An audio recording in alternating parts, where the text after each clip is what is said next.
For which? For what? There was one last night that I went to. They haven't issued a decision. Yes, they have not issued a decision. They probably won't issue a decision until their meeting in July, which is July 27th. Were you there? Did you get party status? Okay, then yeah, you would file a right to know request, and that would be, give you that. Well, just zoning hearing board decisions do not set precedent. It has to be unique to the property. Yeah. Okay. All right. Yeah, that'll be their meeting. Their meeting is July 27th. So this is the decision. Okay. Yep.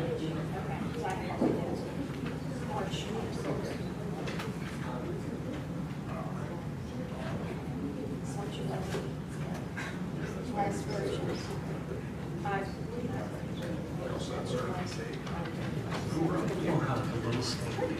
No, we don't.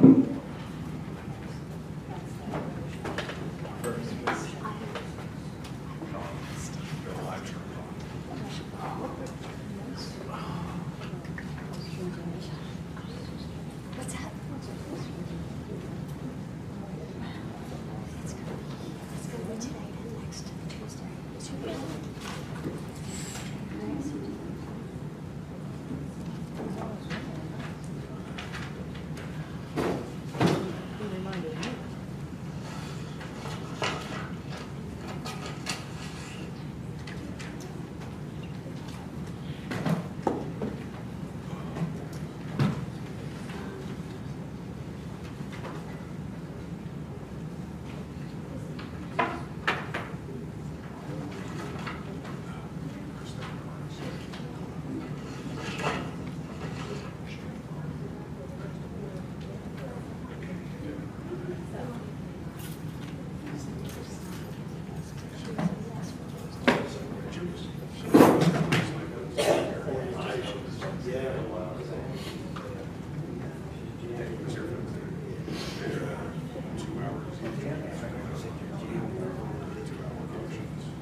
Hopefully we'll be there next year. I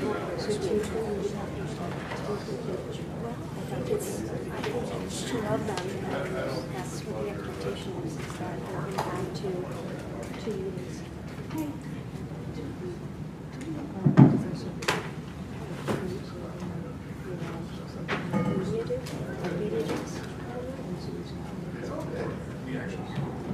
The media has a commission. That's a good question.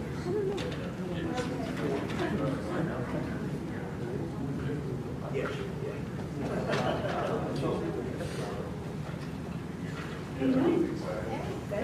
Supposed to sign up to Good. hanging out. They haven't said anything yet.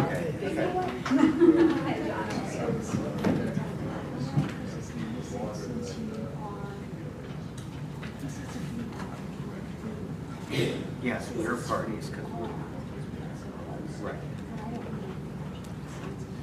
They say something at the very beginning.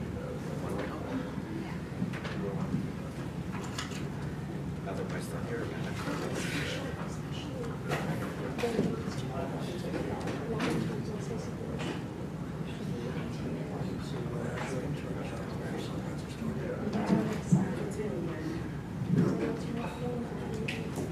He said it was a judicial.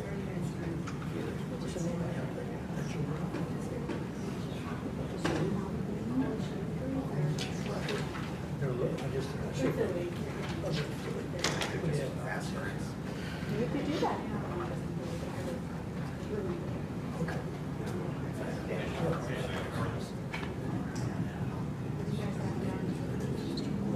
I don't know. I didn't go down this page. We get brought before that. Yeah, we got to get that. Maybe we got. Rather know.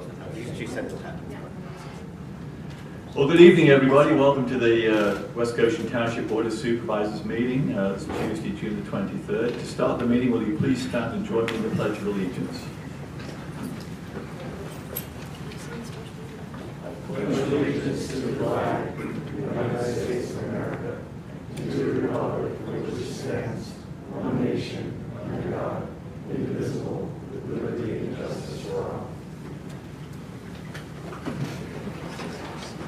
Please be aware this meeting is being live streamed on YouTube and maybe also audio and video recorded by parties in the room.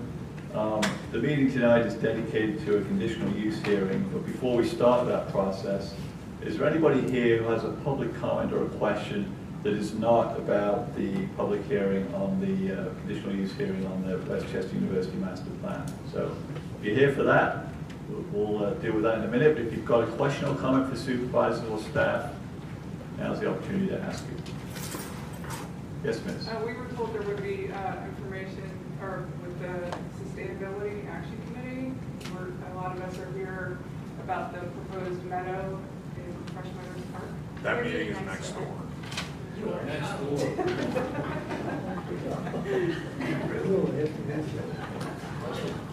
Said that's a great question. I'm glad you asked that question. All right, Mary.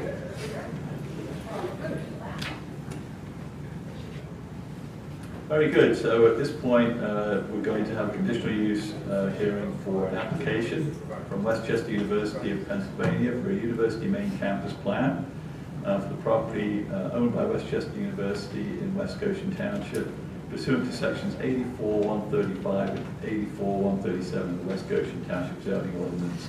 This is a formal process that we use, and so I'm going to hand it over to our solicitor, Kristen Camp, to run the proceedings. Thank you. So as the chairman said, this is a conditional use application, which is a public hearing process for zoning approval. And in this case, it's for the Westchester University Master Plan. So the West Goshen zoning ordinance has a zoning overlay district called the Planned University Main Campus Overlay. And Westchester University, the portions of Westchester University that are located in West Goshen are within that overlay district. And zoning provisions that speak to or that address the university's uses in that district require a master plan, recognizing that the university campus crosses over jurisdictional boundaries. So Westchester Borough has a very similar ordinance, and that conditional use process actually concluded last evening. So they started the hearings in Westchester Borough. The majority of the proposed development on the master plan is actually within the borough, so the university decided to start with those hearings first.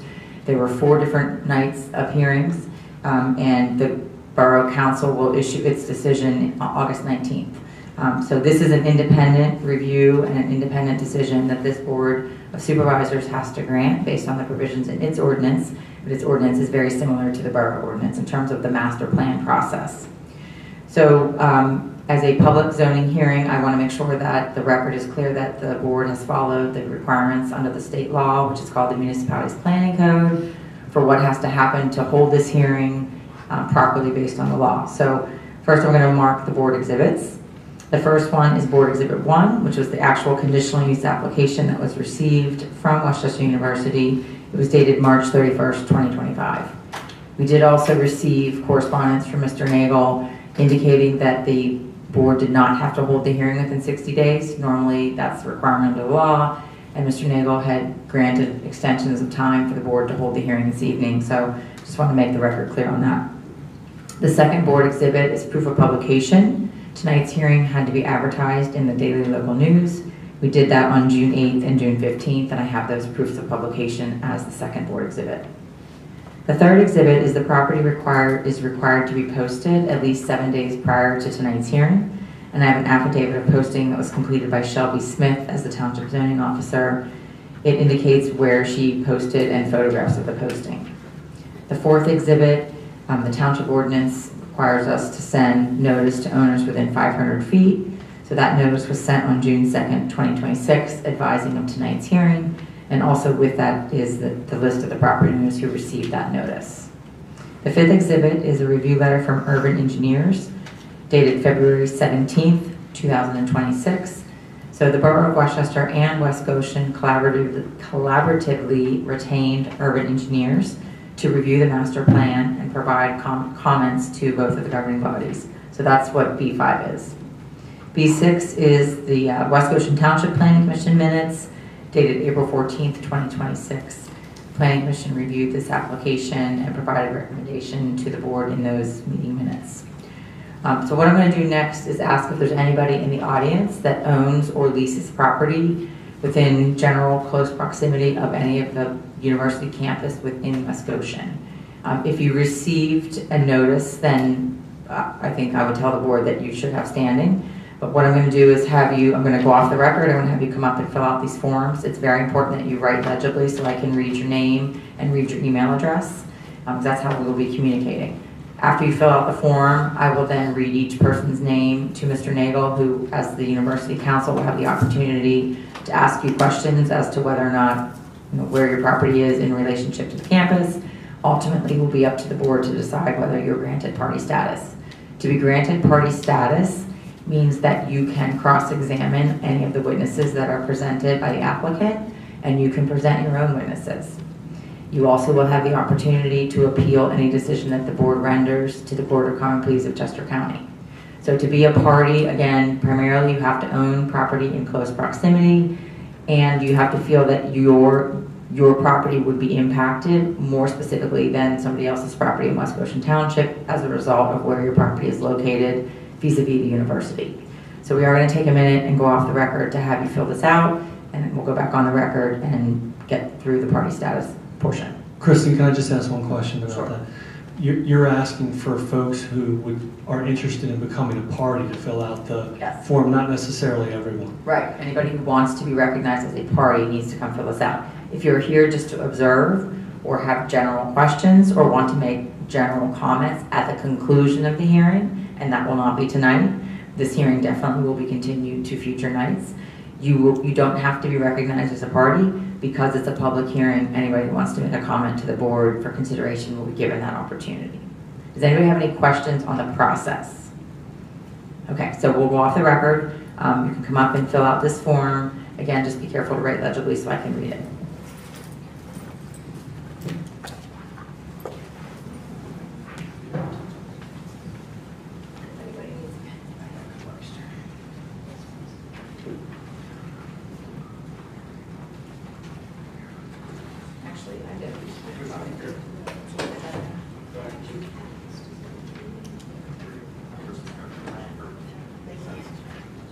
Oh, you got something like that.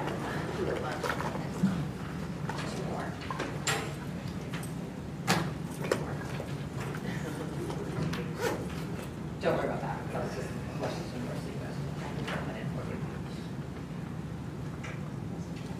Thank you. Depends.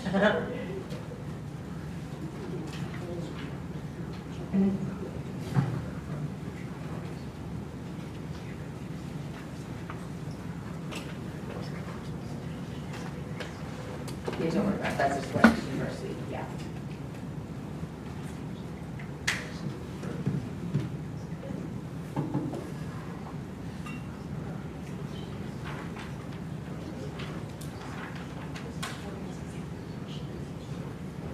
If you want to reference the party, you have to do this now. Yeah. Yeah, and if you decide you don't want to say anything or don't ask questions, you don't have to. But it preserves your rights. Yeah.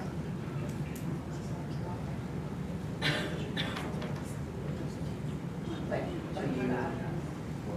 you have any sense of how far away you are? Are you on the same block? Are you across the street? Are you street? Are you within 500 feet?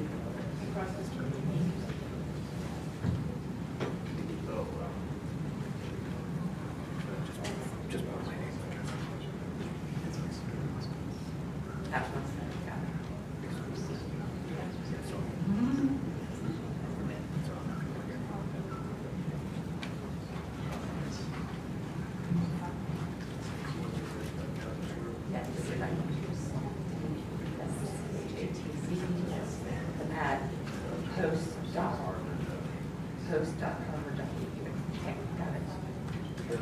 Yeah, no. I don't have my glasses on, so that's my If screen. you need it, I have Reverend Schwartz's, or Schatz's, email address. I have his contact. I have his contact information. See, got it, yeah. Thank you for writing something there, everybody. You have a handwriting test. Yeah. Right, Lisa at Gmail, yep. Okay, thank you so much.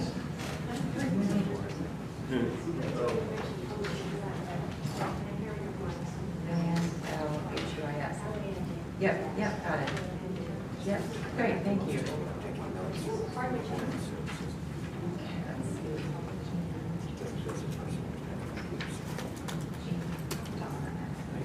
Is that Jarna? J-A-R-N-A? Great. Yep.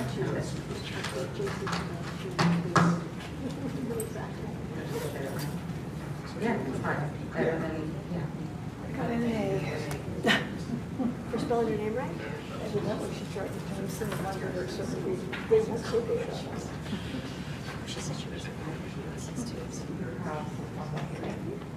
You're in charge. He's not.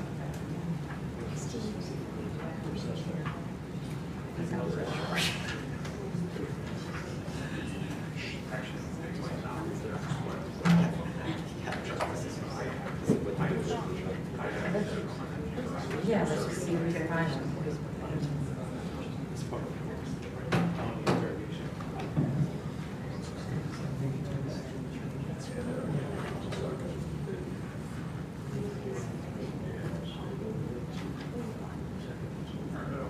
It's all about sussing out. J-A-R-N-O-A. But it sounds chorus. Take it. Chorus on television. Right? Yeah.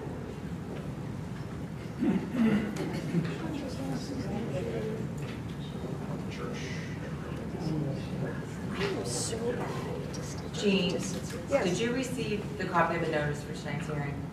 Did you receive a copy? No. How about Mark? Did you receive a copy of the notice? Yeah, I think so. Yeah? And Meg? Yes, Yeah. I did. Yeah. Lynn? Reinhardt, did you receive a copy of the notice of I tonight's hearing? received a copy of some notice, but I received it this. Daniel? Yes. Yeah, you did. Dan, you did. Son Lou, did you receive? We it? did. You did. So far, everyone except for the first one. And Stephen and Linda, did you receive? Yeah, everybody except for the first one.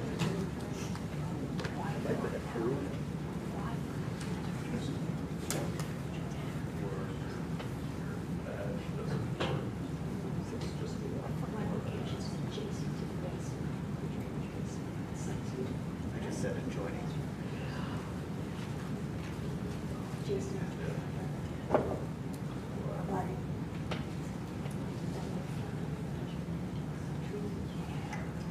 Where the wires?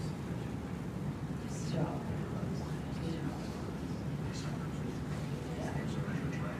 Yeah. Okay. All right. Let's make that. Okay, we're gonna go back to the record. So Mr. Nagel reviewed the list of people that have requested party status. I am gonna read your names for the court reporter. Forgot to mention that. Melissa's our court reporter. She has the hardest job in the room because she has to take down everything everybody says. We have to make sure we speak slowly and loud and clear, which I don't always do.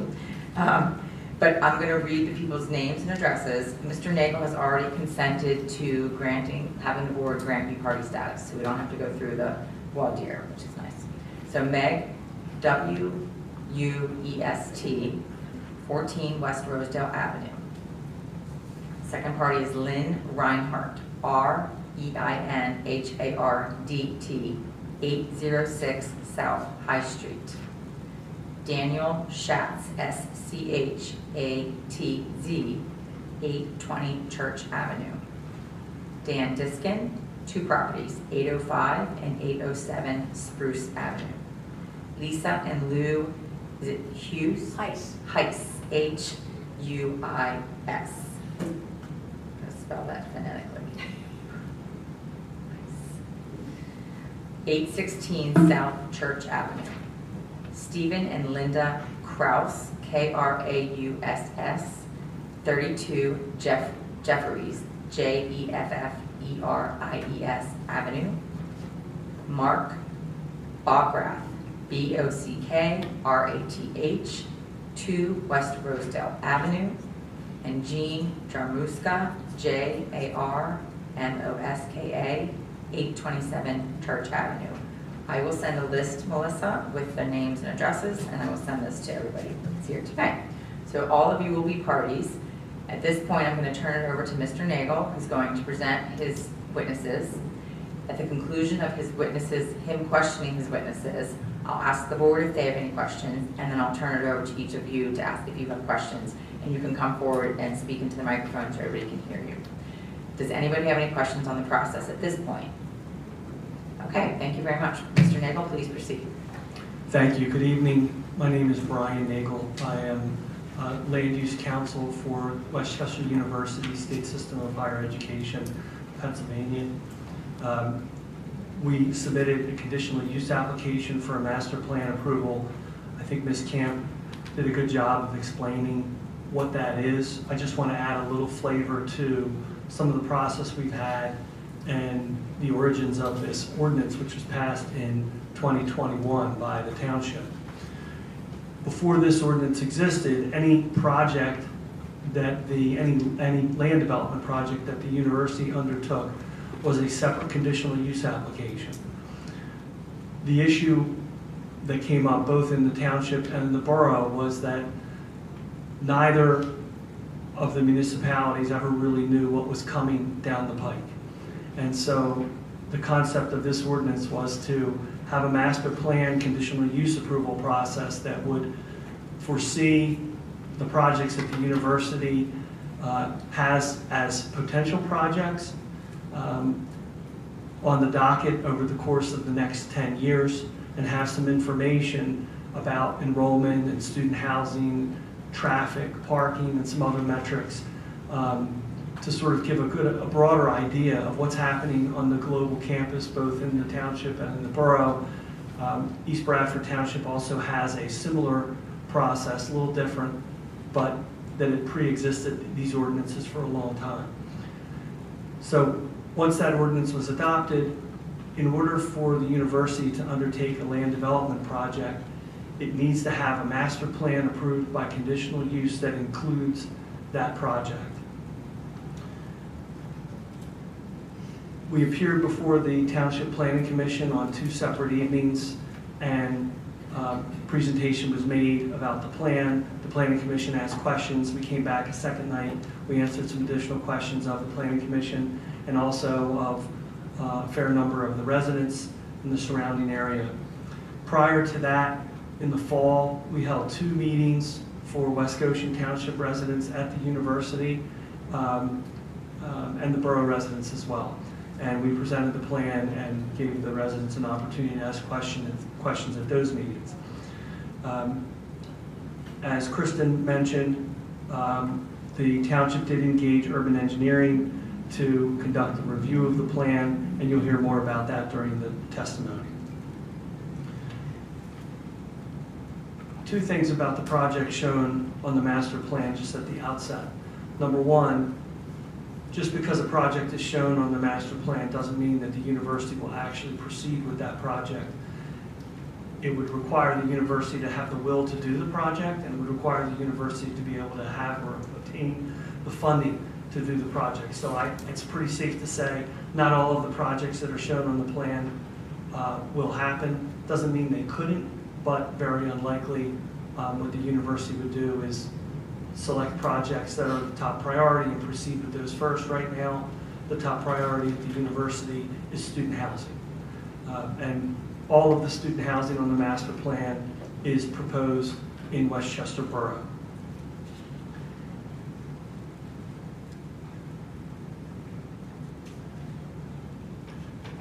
There were a couple of updates to the master plan as we've gone through the process, both in the borough and in the township. And most of the changes have been made. I think there are some remaining outstanding typo corrections and things. And Mr. Talley, who's sitting to my right, Conrad Talley, with Ewing Cole, he was the lead consultant for this preparation of this master plan, and he worked with some other consultants to prepare it, and he'll talk a little bit about that during his testimony. I plan on getting through 4 witnesses tonight. That's my goal. So I better get going. And if you have any questions before I start, let me know. Otherwise, I'm going to call my first witness. Just a quick question, Mr. Nigel. East Bradford has some of this construction being proposed. How come they're not part of this process? East Bradford? East Bradford has a totally different ordinance. They do have a sort of like a campus master plan concept, but they have different procedures than both the township and the borough. So they're not part of this, and they do have, the master plan was submitted to them for their information, so they're aware of the master plan and the contents of it. And under their ordinance, we are going to present the updated master plan to East Bradford most likely before the end of the year.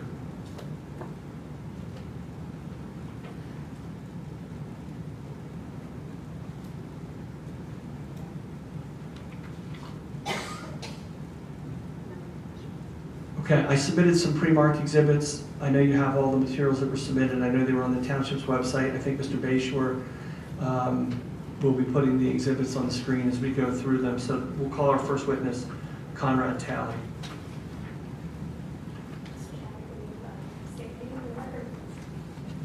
Conrad Talley, T-A-L-L-E-Y.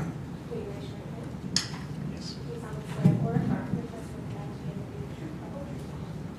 I do. What's your full name and place of employment, please? Adam Conrad Talley, Ewing Cole, place of employment. How long have you been employed there? Just over 14 years. What professional licenses and certifications do you hold? I'm licensed as an architect in the state of Pennsylvania and New York.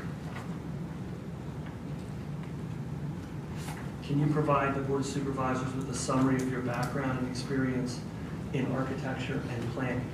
Sure. At a high level, I've been a participant in the AE space for about 25 years. As I said, about 14 years at Ewing Cole. I'm a principal and partner, lead of our education studio.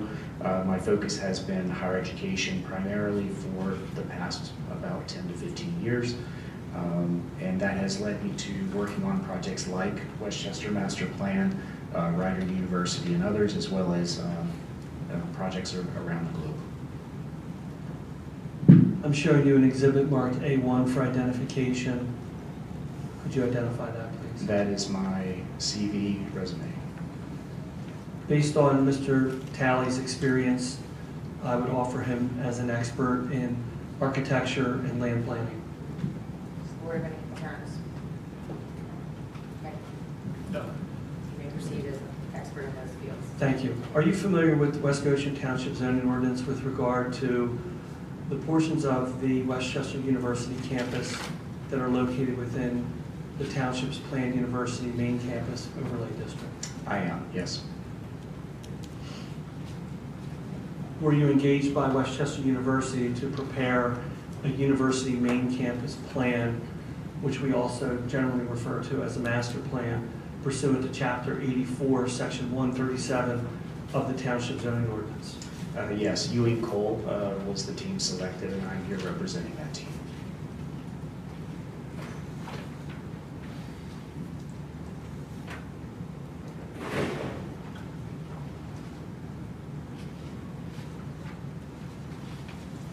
And I asked about Section 137, and the chairman earlier referred to Section 135. That's also part of the ordinance, correct?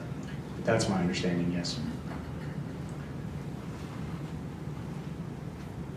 And the university main campus plan includes a number of different components, correct? Yes, it does. Were all of the required components as listed in Section 137C of the ordinance prepared and submitted as part of the university main campus plan and as part of the subject conditional use application? Yes, is my understanding. It is all included.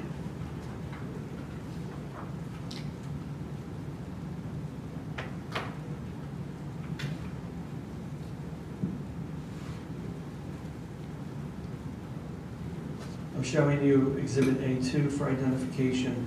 Would you recognize that as the application for conditional use that was submitted to the township? Yes, it is.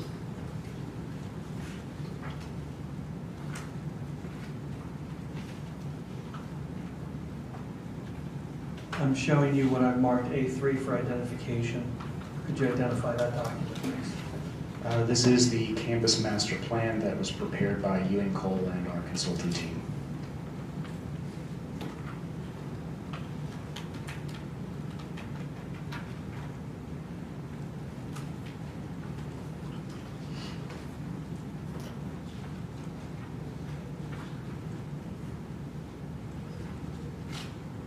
Just going off of ordinance section 84-137, capital C. I'm going to run through the requirements, and I just want you to identify if those were prepared and if you recall who it was prepared by. University enrollment report and projection analysis that includes the information required by sections 138.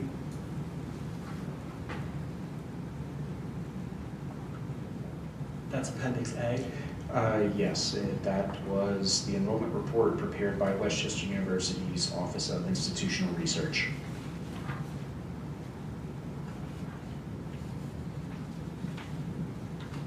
A university housing report and analysis that includes the information required by section 84-139, and that's Appendix B.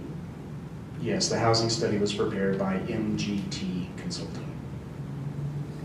A university campus transportation study prepared in accordance with the criteria in Chapter 84, Section 140. That's Appendix D. Yes, the transportation study was prepared by TPD, as was the parking study. Also known as traffic planning and design.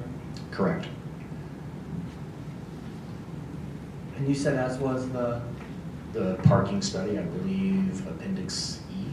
Appendix E, and that was prepared in accordance with the provisions of 84-141, correct? That is my understanding, yes.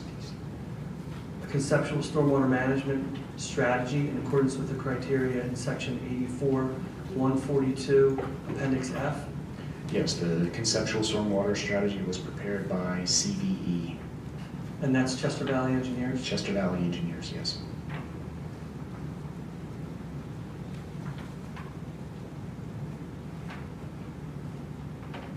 A master site plan in accordance with the criteria in section 84-143, that's Appendix G. Yes, also prepared by Chester Valley Engineers.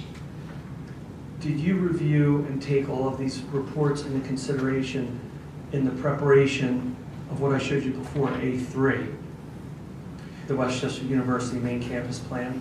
Yes, we did. All of those individual components are summarized within the larger campus master plan. And all of those reports are appendices to A3, correct? They are correct. I mentioned this a little before. The cover of A3 says February 2026, correct? Yes.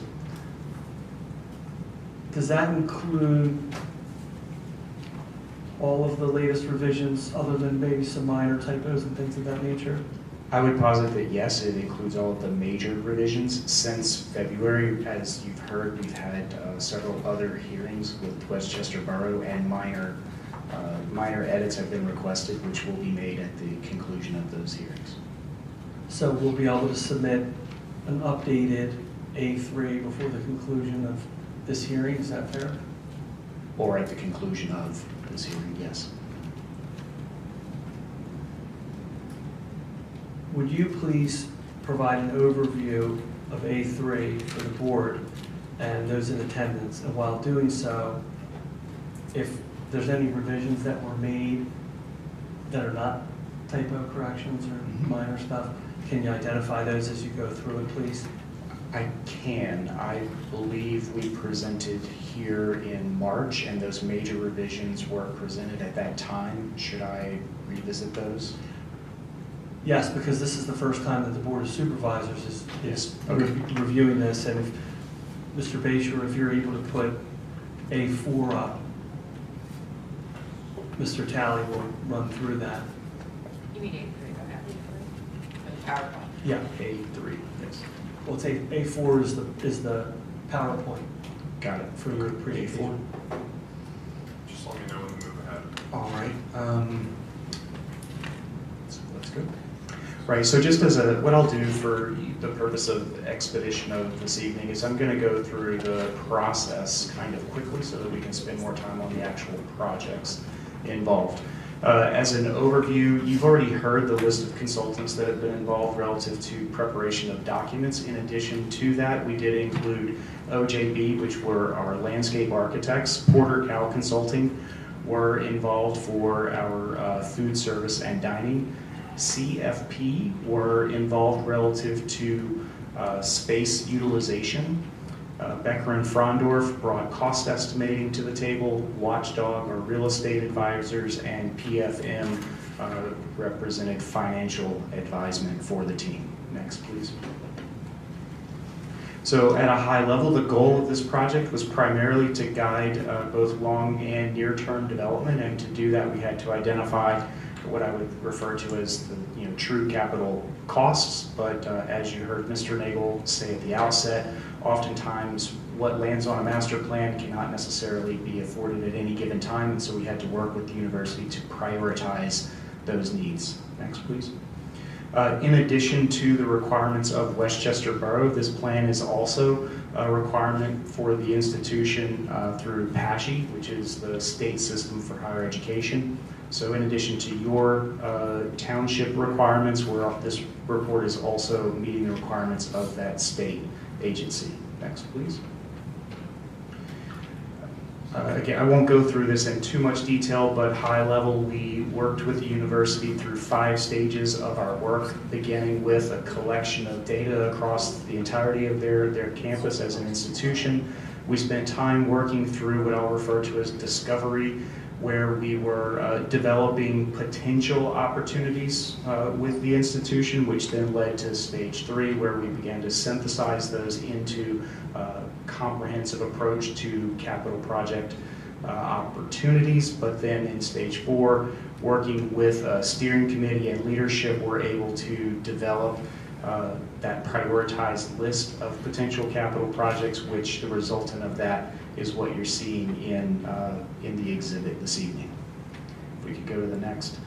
Quick question, sir, if I may. Yes. In this whole process there, was there any attempt to reach out to residents who live either in the borough or in West Goshen Township as far as what plans you were being contemplated toward this process until after the process is already completed? Partway through the process, there were several town halls held. Yes, there were public meetings.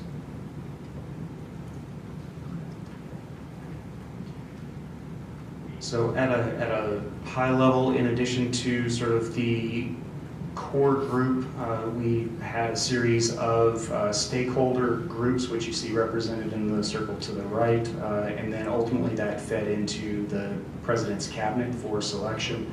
That group represented, I believe, about 21 different stakeholder groups. Next, please. This gives you a sense of who some of those stakeholders were. I won't read through this list, it's in your exhibit, but you get a sense of the cross-section of engagement that the team was involved with, and this was probably over the course of approximately 6 months of time. Next, please. Next. Just to give you an overview, in addition to the main campus, our work did consider other locations of the institution, which includes Philadelphia, the Graduate Center, and what was the Exton location. Next. As you all know, the north, or the main campus, I should say, does border multiple jurisdictions. As you all are well aware, the diagram on the right depicts the areas of the PUCs, the planning districts, as you know, which are within Westchester Borough, West Goshen Township, and East Bradford Township accordingly. Next, please. The project itself, we didn't start necessarily from ground zero. Over the course of time, the university has had master plans that have been done in the past. We went all the way back to 2010 and incorporated appropriate information. So as we were moving through the process, there were multiple issues for consideration. Deferred maintenance was one of I would say, consequence. We did assess upwards of 80 buildings across the campus, and the things that we were evaluating included the list that you see on the screen here that ranged everything from exterior improvements all the way through recommendations relative to fire alarm protection, audio-visual, etc. Next, please. There was analysis of traffic done as well. I won't go into a high level of detail here. I believe we have a traffic engineer who will be testifying later. But at a very high level, the resultant of that study shows that intersections continue to maintain at an acceptable category of level of service C or better, and that movements, meaning turning, left and right turns, operate at an acceptable level of service D or better. And again, our traffic engineer can offer more detail on that. Next, please. Similarly, from a parking perspective, we did an analysis of the entirety of the campus. Again, just a high-level result of that is that 80% of North Campus, 50% of South Campus. Again, this is at a midday occupancy number. I guess at a high level, the reality is there is parking on campus available. It's just not always right at someone's front door, right? So that's the result of that. And traffic planning and design will testify as to the specifics of that parking study? Yes. Next, please. As I mentioned, we had our landscape architects involved. Their focus was around campus gateways, academic spaces, social centers, and transitional corridors. And what I mean by that are the places and spaces that pedestrians occupy, sort of moving to and from places in and around campus. Next, please. Student services, this is something we spent quite a bit of time on. One of the things that we were looking to better understand was how to improve or sort of socialize the student services that are available on campus. And what we found was that they're sort of spread out across the North Campus, as you see here. Sort of recommendations ultimately offered ways to bring together some of those services, to be more effective for the university. Next, please.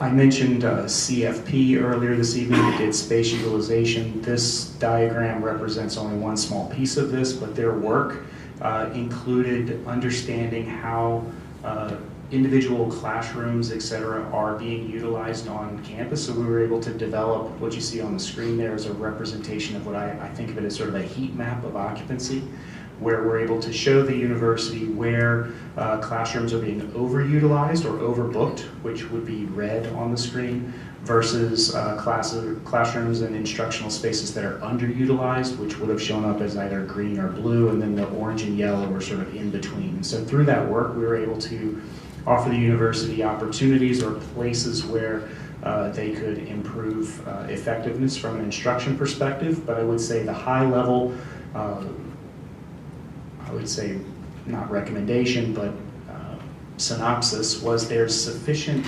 instructional space on campus. However, there were some opportunities to sort of maximize or optimize classroom instruction, looking to accommodate cohorts of 20 to 39 students. And so again, across that whole broad spectrum of campus instructional spaces, we were able to offer positions and places for those improvements.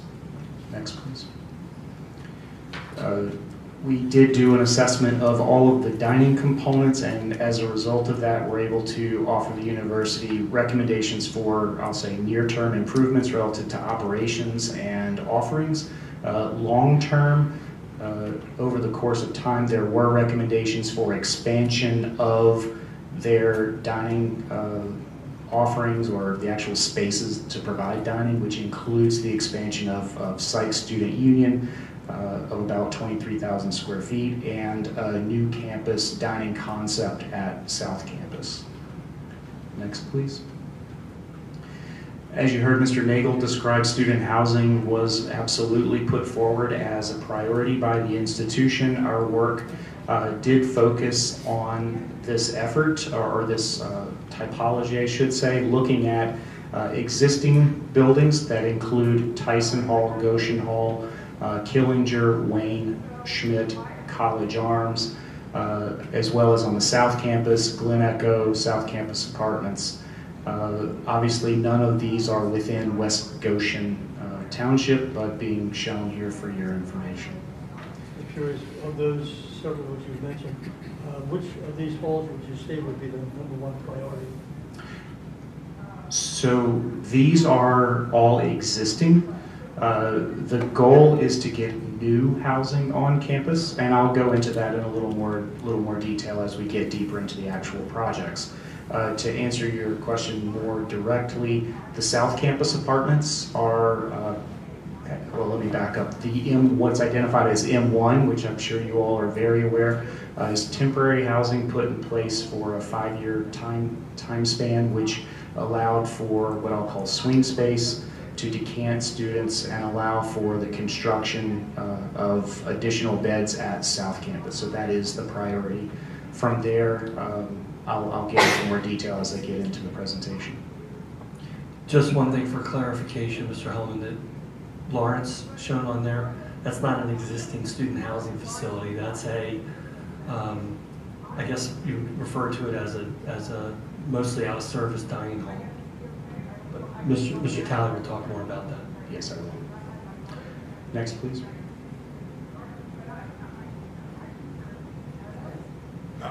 Next. So through that work, we did several things. We recommended opportunities for swing space, which, as I mentioned, resulted in that M1 lot.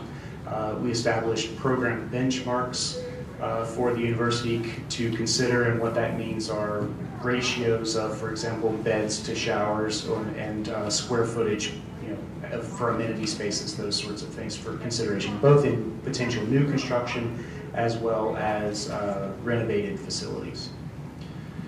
In addition, we identified which buildings would be considered for renovation and addition, as well as sites for new construction, and then ultimately we offered an implementation scenario, which is in the master plan report.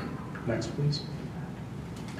So as we began to look at the actual opportunities relative to how we would prioritize them, we worked with the university steering committee and leadership to develop a framework for those decisions. So in the context of that, we were looking for projects that would do 1, 2, or all 3 of the things you see on the screen, which would be to reframe the campus identity or connectivity. So how can we make sure that students feel connected to the community that they're part of?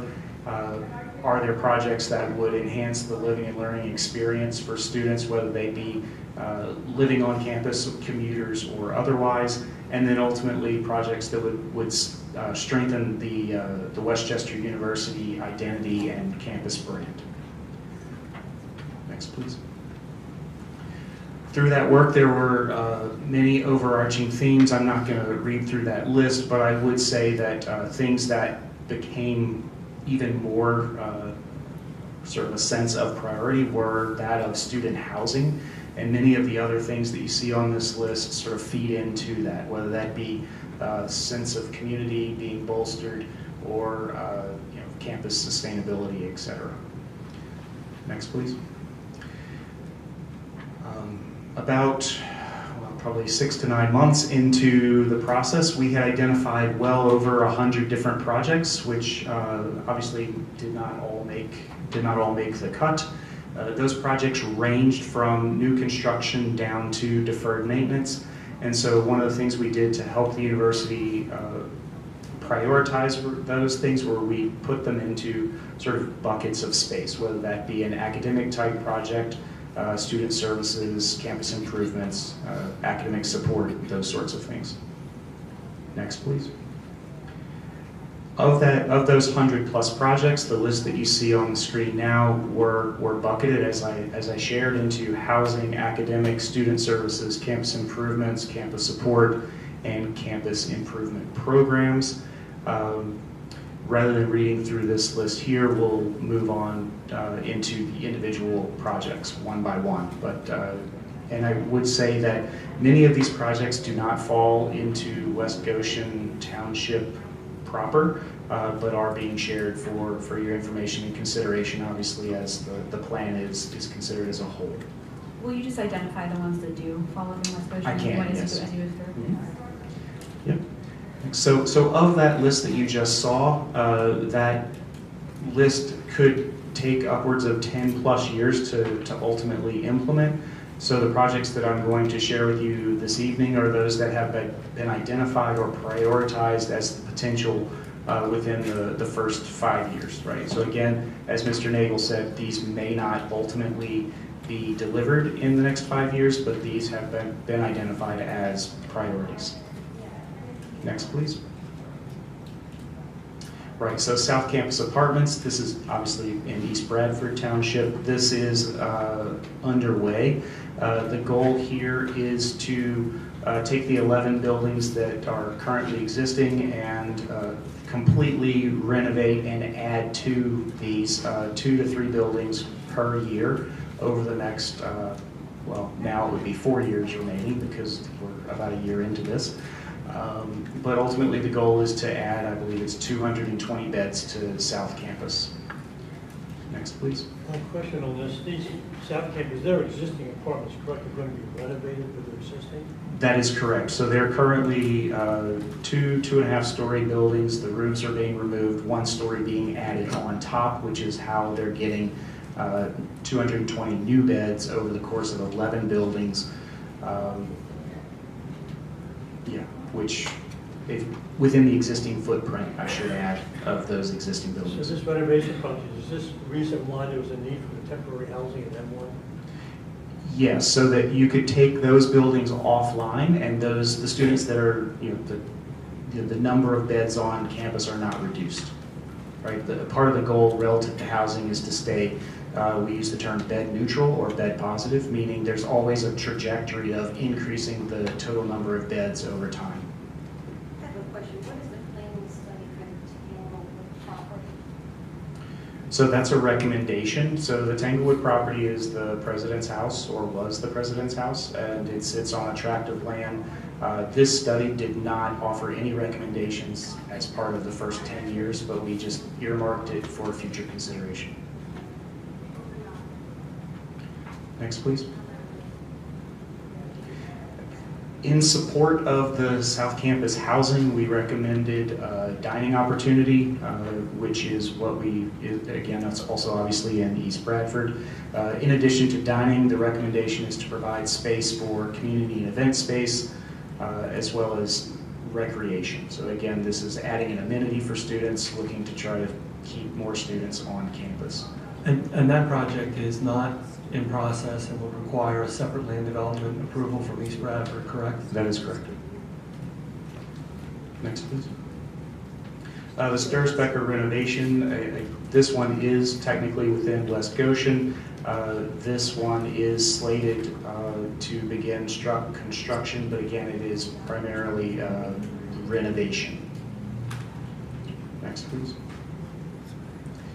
As we move into North Campus, this just gives you sort of a broad overview, and this doesn't look like it represents the changed slide that we showed back in back in March. So this looks like an old deck.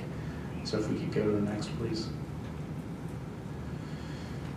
So relative to North Campus, deferred maintenance, as I shared, was a priority relative to the work that we were doing. I would say we've encouraged the university to put focus on their historic resources, which specifically would include Phillips Memorial, Ruby Jones Hall, Anderson Hall, Recitation Hall, and Old Library, which, as you can see on the screen here, are representative of the primary sort of academic resource on campus. This is obviously within the Westchester Borough.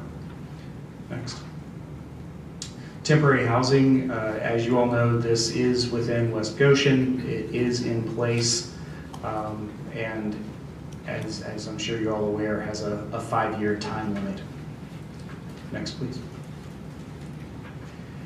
The new Lawrence Hall, this is the one that Mr. Nagel had mentioned earlier. The existing site consists of what was a dining hall and some administrative spaces. The existing is a low-slung, I believe, 2-story building. Does not sort of make highest and best use of the site. The particulars of what's referred to as the super block, again in Westchester Borough, is a very dense component of the university's campus. So we were looking to take advantage of the 90-foot building height opportunity, which would allow a structure of 6 to 8 stories and could accommodate between, we'll call it 7 to 780 beds. In addition to this housing component, primarily geared towards first-year students, there's also a recommendation for this facility to include amenities not just for students that live on campus, but also amenities for commuters as well, whether that be live-learn community opportunities or dining, for example, like a cafe, that sort of thing. And if you were to back up, I'm not sure how that ended up upside down. Relative to Lawrence Hall, there's recommendations for street improvements and obviously landscape improvements, maintaining stormwater management strategies, those sorts of components as well, which would be partnered with this project. Next, please. Do not know how this ended up upside down, but that's the science project, Science Hall. It's a conglomeration of 3 different buildings built over time. It exists in, obviously it's on the main sort of super block, again in Westchester Borough. This is a building that the deferred maintenance components of this building added up to enough to make it consequential as such that we recommended it be done as a project, phased over time. Next, please.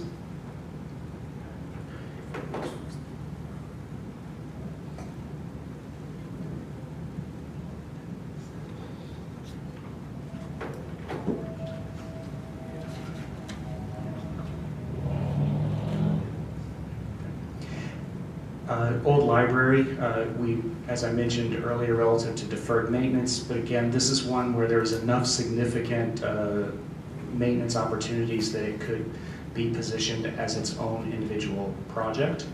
Again, this one's within Westchester Borough and primarily renovations, although there is opportunity for a modest addition if the university were to elect to do that. I would say there's also some recommendations relative to sitescape improvements which would make accessibility in and around the old library and that particular corner of campus much more successful. Next, please. The FHG library is one of the workhorses on campus, again within Westchester Borough. Our recommendations here are primarily to renovate. At the time of our work, the librarian team was in the midst of a strategic plan, and our recommendations ultimately are to renovate, but in alignment with the goals of that strategic plan. Next, please. College Arms Apartments, again, this is within Westchester Borough and technically outside of the PUC. As such, it is an existing apartment building, and as it sits within the master plan recommendations, it is simply to renovate that in kind. Next, please. And to keep it as apartments? Yes. The next piece, this particular component spans both Westchester Borough and West Goshen Township. The university had, prior to our involvement, engaged a consultant to identify opportunities for geothermal wells within or on their campus, some of which have already been installed, and some buildings are on those campus loops. The ones that are in the sort of solid pink color represent existing geothermal well fields. Those in the dotted lines, and again, I want to remind you, these are diagrams. They're not precise drawings, but the general idea of where these fields could ultimately exist based on that previous study is what you're seeing here. So if the new future GOLs are constructed, what will happen to these existing ones here? Will they remain as well? Yes. So the idea is that additional wells would increase capacity. Yes. So that would offer the university to put more buildings on those systems for more efficient building energy use. Next.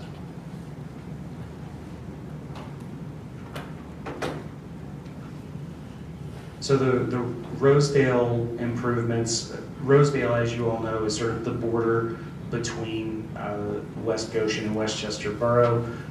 So I think that all the things that would find their way relative to this would be in tandem between the two of you all. But at a high level, I'll start left to right.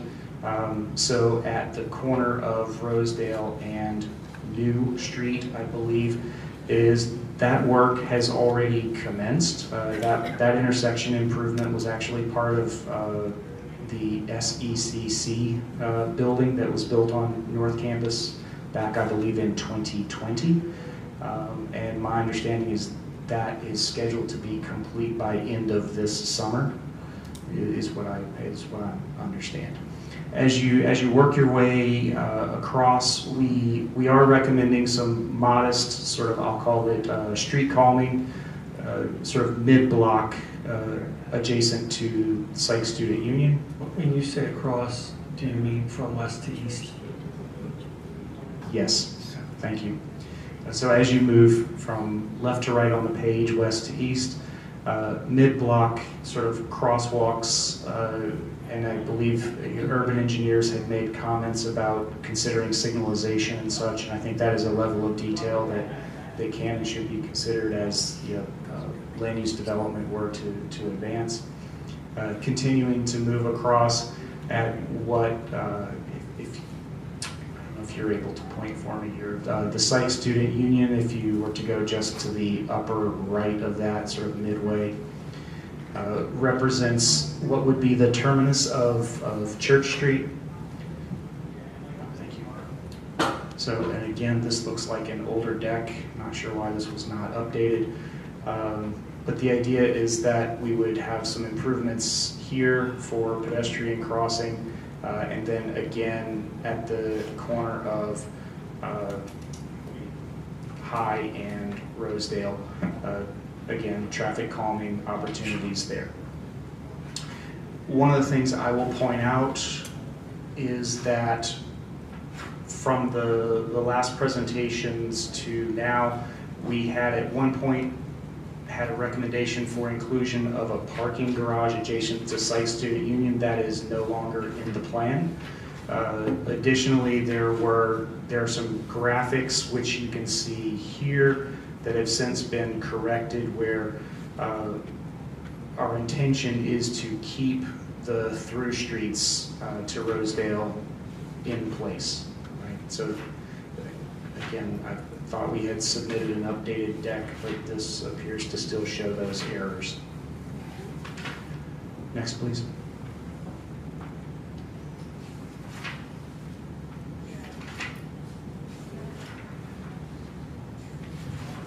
So the next project is the Psych Student Union, and this obviously sits squarely within West Goshen Township. The area that I'm highlighting here, which is to the west, represents the existing footprint of the Psych Student Union. We were proposing an expansion of that union space, which includes dining and student services programs.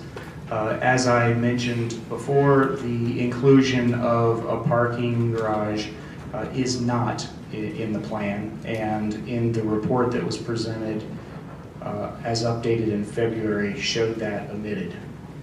So I'm not sure why this is not updated. While we're talking about it, why don't we jump to A3, and you can show page 94, I think, which has that updated, and if there's another. Sure. Chris, Yeah, are you able to do that, Chris? Just go to A3 for a moment, please.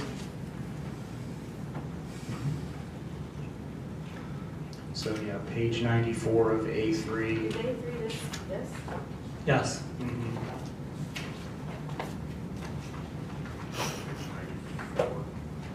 Yes, please.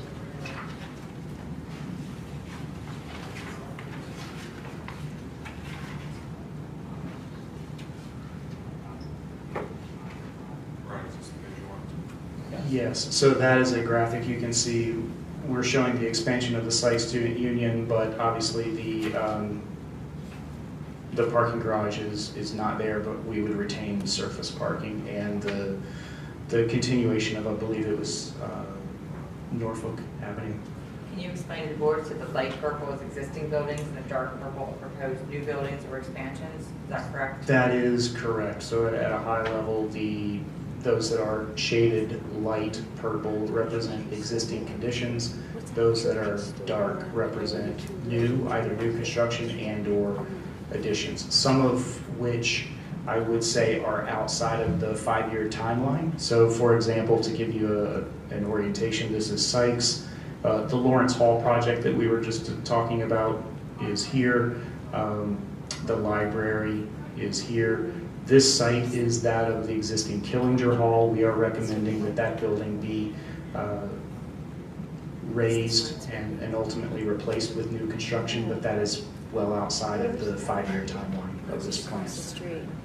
What are the plans for Church Avenue, both north of Rosedale as well as south of Rosedale?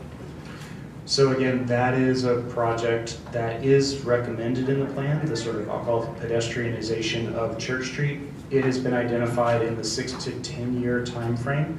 I will also add that, as I understand it, to vacate Church Street or South Church Street would require, and Brian, please correct me if my language is not going to be correct, but we would have to go, the university would have to go back to the borough to get that, the street vacated. There's language there that I'm not familiar with. Correct. So the Westchester Borough's approval of the conditional use for master plan in the Westchester Borough does not include an approval to close Church Street. It's in the plan as a recommendation from you and Cole, but the approval of that conditional use will not approve the closure of Church Street and conversion of that area to a pedestrian way.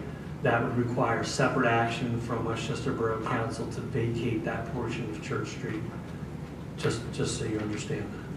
So a question on that, so South Church Street, is there any proposed vacation of that, or does it remain as a through road? Remains as a through road, and there's some consideration to look in the future for sidewalk considerations in some of those different areas.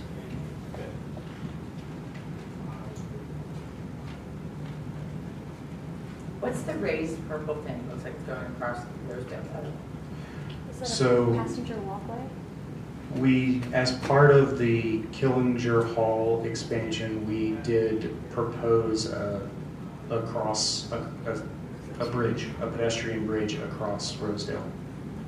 So you would go from the sort of second level, third level of a future Killinger Hall and connect to the Sykes Student Union expansion.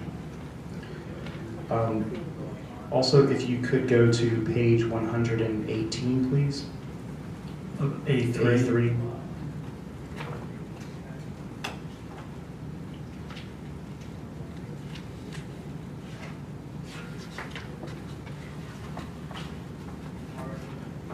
So this shows what I was expecting to see in the deck that we were presenting here, where it does show the surface parking for Sykes. It also shows the continuation of the existing South Church Street connector south of Rosedale as a continuum. And then if you were to go to page 123, please. Thank you. In this diagram, you see again the through streets south of Rosedale being maintained in their current. It is not our intention to change traffic patterns on those streets. So in terms of the updated plan, A3 controls, not A4, correct? Correct.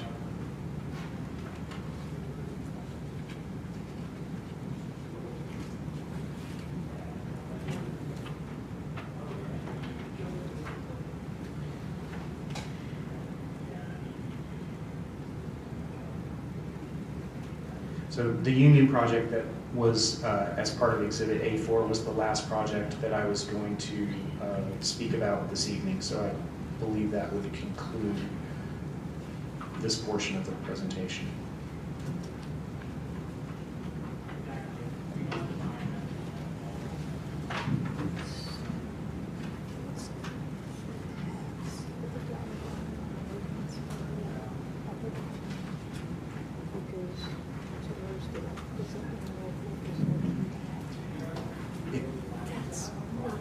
Yeah, so what I'll just add verbally. So after the Union piece, the next slide or image in A4, it just puts all of those projects together in one comprehensive sort of image for your consideration. But it's essentially a representation of all the projects I just went through, collected onto one image. Did you review the campus master plan with the West Goshen Township Planning Commission as we discussed before? We did, yes. And I'll show you Exhibit A5, excuse me, A5 for identification, which is the West Goshen Township Planning Commission meeting minutes from April 14th, 2026. And does that reflect that the Planning Commission recommended approval of the subject conditional use application? Yes, it does.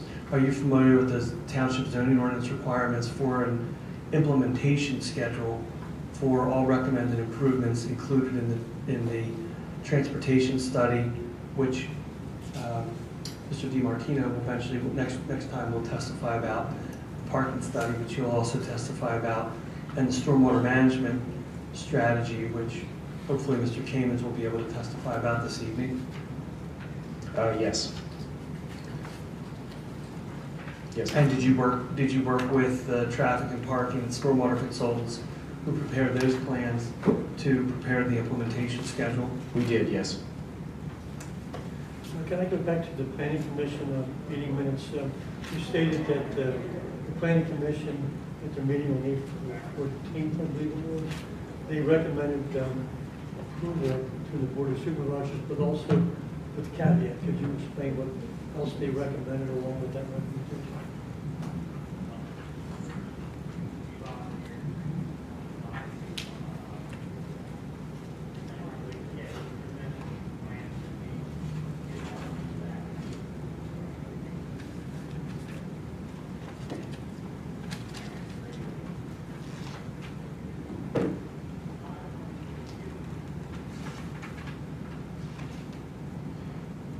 To summarize, there's a recommendation that sidewalks be considered, and specifically High Street, South Matlack, and Church Street to Norfolk Avenue be considered. So just to follow up on that specific Planning Commission recommendation, in terms, when we do the land development for specific projects, sidewalks can be addressed in more detail, but in terms of conditions for approval of a master plan, would it be something that the board could identify which projects should have associated sidewalk improvements identified to occur at the same time? Yeah, yes. Okay. And I think it's fairly apparent sort of what project would go with, which improvement would go with which project, but we're going to talk a little bit more about that because we're going to go through the implementation schedule, which I'm going to ask Mr. Talley about right now. Okay. But I think that's a detail we can look at further as we proceed, go through the proceeding. Thank you. Sure.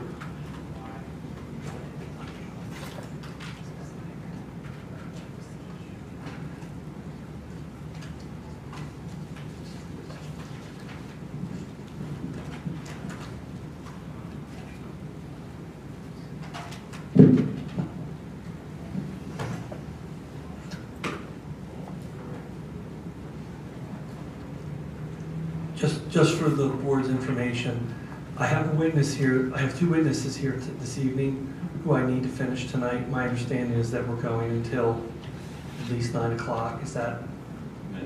So more like 8 to 8:30 would be preferred, 2 to 2.5 hours max. Okay, so then what I think I need to do is I'll have Mr. Talley go through the implementation schedule. Then I'll need to pause his testimony and call the other two witnesses, and then I'll go back to Mr. Talley just because I've got a witness from Florida, and I've got a witness who's not available for next week.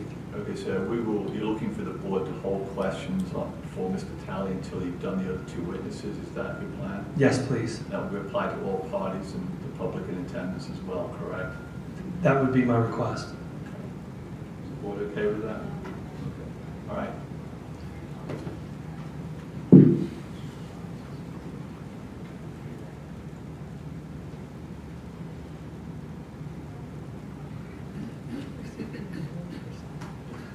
I'm showing you an exhibit marked A7 for identification, Mr. Talley. And my understanding is that's an implementation schedule that you worked on with the traffic, parking, and stormwater consultants, which are really the traffic and parking is traffic planning and design, and the stormwater is Chester Valley Engineers, Guy DiMartino and Neil Kamens respectively, correct? That is correct. Could you just go through that A7 and explain to the board what it shows? I think it goes further to Chairman Walsh's question on implementation, and maybe even address the sidewalk issue at some point, even though I don't know that it's identified in there. Yes, so what A7 is, it's an extraction from the report that partners, I'll say, larger capital projects with potential, I'll say smaller projects that would become more detailed as one would move forward with land use development, as you mentioned. And when you say the report, do you mean A3? Yes. So I'll start with, and again, this list is meant for projects identified within years 0 through 5. And so I'll start with Lawrence Hall, which would include the demolition of the existing facility, construction of new housing, as I described earlier. In addition to that, there's recommendation for high volume bike storage, obviously the inclusion of pedestrian pathways and walkways, as well as the consideration of a bus and shuttle stop, provision of a new shelter, and then additionally stormwater facilities, and that's more specifically with a combined footprint of 20 to 22,000 square feet. The next 3 projects are focused interior renovations primarily, and therefore no additional sort of exterior improvements recommended at this time. The old library renovation, specifically if there were an addition, there's recommendation for improvement to pedestrian pathways and walkways, primarily to promote accessibility to that facility. The next on the list is the deferred maintenance as it relates to geothermal wells. So obviously any work that it would disturb existing conditions would be looking to improve those conditions. Next, the Sykes Student Union, which would include provision of pedestrian pathways and walkways to facilitate pedestrian connections, which I believe that would address at least one of the intersections noted in the Planning Commission letter. Are you able to just point on the plan generally where there was a discussion about sidewalks for Sykes? I believe it was along this stretch, which I'm pointing sort of plan east of the existing or the proposed addition, between the proposed addition and the existing South Church Street. Thank you. In addition to those pedestrian improvements, provision of high volume bike storage, and then also stormwater management improvements as well.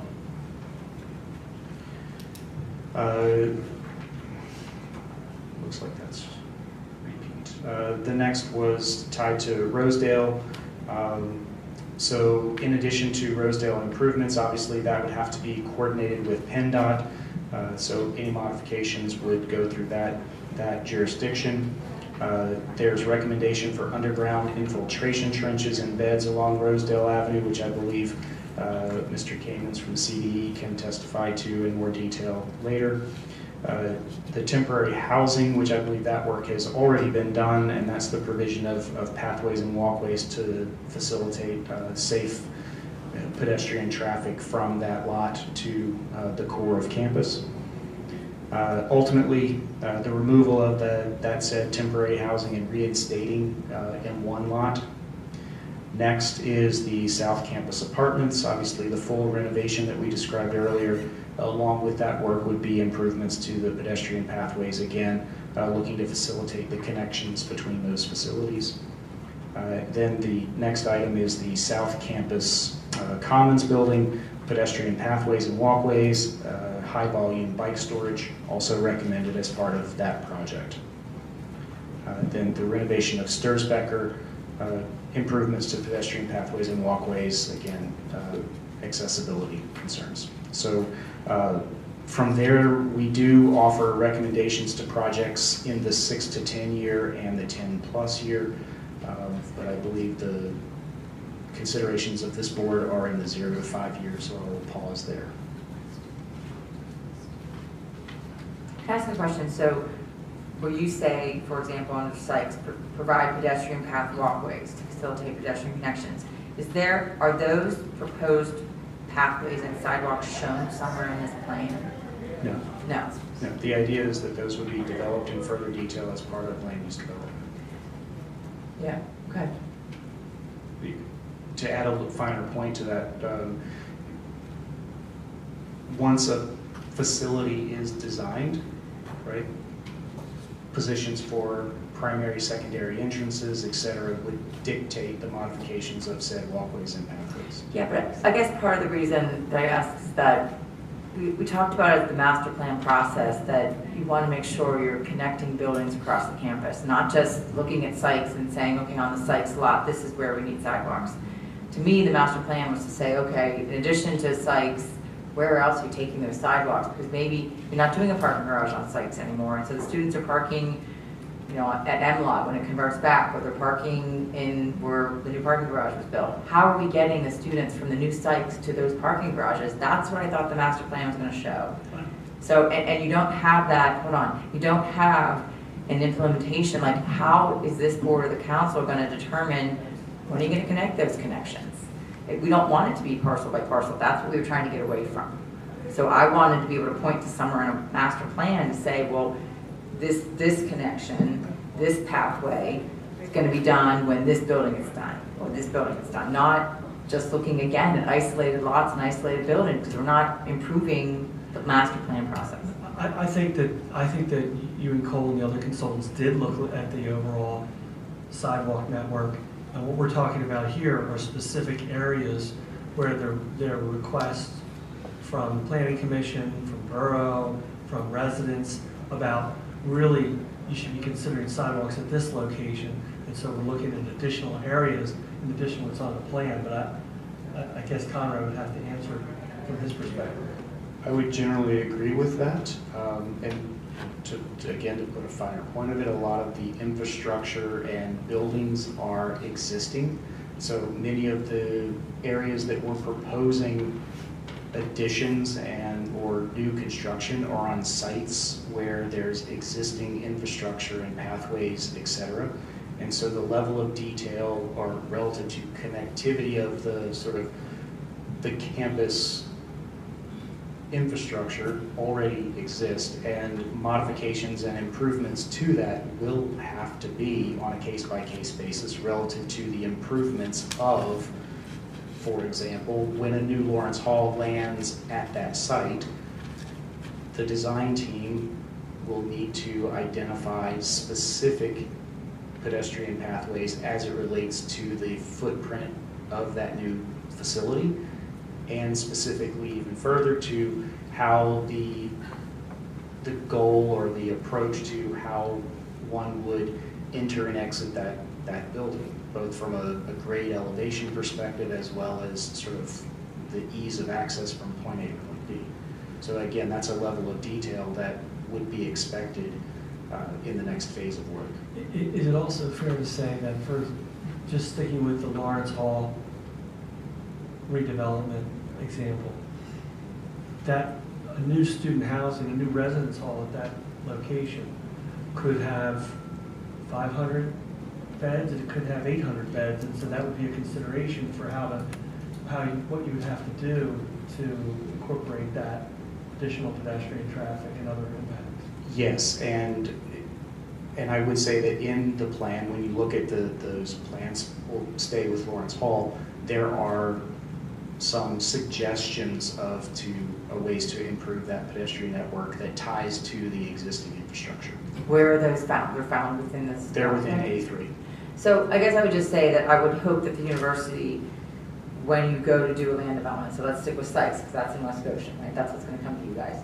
That you're not going to take the position, when I say you're, the university is not going to take the position that we're only going to focus on where sites is. We're not going to look beyond at the map. We're going to look at the master plan. We're going to look at where else kids are going, students are going from the sites to other places on campus. Because otherwise, this master plan process has not achieved the result that we were trying to do, in my opinion. Well, I guess my question is kind of simple. So I want to know, are we being asked to approve a plan that is subject to change with these projects as they come before the board for land development? I wouldn't characterize it that way. I would characterize it as you're being asked to approve the master plan that shows the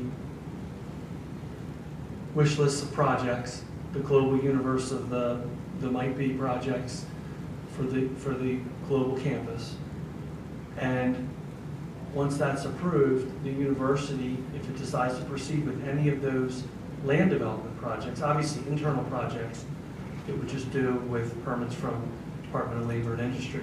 But a land development project would have to come back into the township or the borough, depending on where it is, and receive full land development approvals. And at that time, specific details for that project would be shown on a land development plan. And at that time, the planning commission and the board would have the ability, just like any land development process, to say, you know, you're proposing the 3-foot sidewalk. We think it's a little light for conveying pedestrians. It should be 4 feet or 5 feet, things like that, to add detail and to ask questions of the civil engineers and the other plan designers in terms of those considerations. But I think that A3, and I think Conrad said this, but correct me if I'm wrong, A3 considered sort of like the global universe of all these projects and what campus-wide improvements need to be taken into consideration. And that's what ultimately ends up on the Chester Valley Engineers Plan, that I think it's called the Master Site Plan, that we'll review later in the testimony, correct? That is correct. So I would say the exhibit that you see, the exhibits in A3 represent a framework of potential capital projects to be implemented over time. The exhibit, I forget what number it would be, but the Chester Valley exhibit. Is Appendix G. Appendix G, thank you. Of Exhibit A3. Thank you. Does show some representation of proposed or recommended pathway improvements and other things such as that. The purpose of those were to establish, again, a framework for the plan as it relates, in this case, relative to impervious surface and stormwater management controls, right? Again, as a framework. And some pedestrian improvements as well, correct? Correct. And so the pedestrian improvements shown on Appendix G that are on, in particular on the Rosedale corridor, they're not naturally associated with any particular project. They have to be tagged to a project that's nearby. The university legally can only expend funds on a university project. And so I think further to the whole point of this process, the implementation schedule, the purpose of the implementation schedule is to identify, okay, which projects would we tag which improvements to? So I don't see that on the master plan yet. So to Kristen's point, correct. Let's talk about this site expansion. I can see in the 0 to 5-year time frame, you're saying we want to do that project, but in my opinion, it should be absolutely tied to the Rosedale Avenue improvements as well. So when you would seek funds to do site expansion, to shortchange on a master plan and say, well, we'll deal with Rosedale Avenue and traffic calming and everything later as a separate project, doesn't fly, in my opinion, from a master planning perspective. So I would like to see a little more granularity in the implementation plans. It clearly shows the major projects you plan to do in the 0 to 5-year time frames, how they couple together, and how you would therefore seek funding to do them simultaneously. The example I've just given you. I would also like to include the sidewalks in that, to see where they're going to be overall plan versus individually. And that's all part of it. I think that's the master plan. So I think we need to see the big picture, high level. And I think you'll see that's between A7 and the plan that Mr. Kames is going to present. I think you'll see that, but if there's something that you think is missing, I know you'll let us know. So I'm going to do that right now on one. So if we could go, Chris, to 135. I know we said we were not going to get into questions, and a lot of time with Mr. Talley's testimony tonight, because we have other witnesses, but I just want to raise this one because we need to come back to it. So 135, which is the South Campus. So what's not clear to me on this implementation? Is this of A3? Yes, of A3. What's not clear to me is you're doing, as a short-term, high priority, the additional beds at the South Campus in the 0 to 5 year time frame. You have the Becker renovation, but you don't have any commitment to do that improvement on South New Street. And I don't know when these additional amenities are scheduled, whether they're for future or if they're in the 0 to 5 year time frame. So back to get to this point that a master plan should show the connection between projects where you'll have finished all the South Campus bed expansion, but you won't have improved that intersection on South New Street because that's shown in the 6 to 10 year time frame. So I think the master plan should be coupling these together and saying, when you do the Sturzbecker renovation, it should include the completion of that intersection improvement. But in addition to that, you may even be able to get grants associated with some of the construction, especially at Rosedale. And I think I've said the same commentary. That's exactly, Sean just expressed exactly what I was thinking. But I know that you don't want these witnesses to come back. So can we put a pin on this? And sure. This is something that I think, and I've asked Mr. Nagel for this exact question, because when I read A7, I don't think it's specific enough. And I think it's very vague. So in fairness, you've asked the question in terms of this general subject matter, but not what Mr. Walsh just asked about that specific improvement. But he was just giving an example. I understand. He's giving an example of exactly what I'm thinking, is that you have a building, but the building isn't what these people care about. They care about how you're crossing over the streets and how the students are getting to that new building. And it was the same question, and I don't want to get, last night a big question came up at the last borough hearing about Lawrence Hall and kids that are parked at the New Street garage, faculty and students, how are they going to cross New Street? It's dangerous. So we spent probably 20 minutes talking about, well, what are you proposing as far as crosswalk improvements to get students that are parking at that New Street garage to get to your new Lawrence Hall? There really wasn't, there's nothing in here. So that's, I think, something that needs to be talked about a little bit more. So conscious of time, we're at 7:30, so we're looking at no more than 1 hour. If you want to move to a different witness testimony, I think we can absolutely come back and revisit this with Mr. Talley at a future hearing. Appreciate that. Yes, we have to get through 2 witnesses. Neither one is particularly long, so I think 8:30 is doable.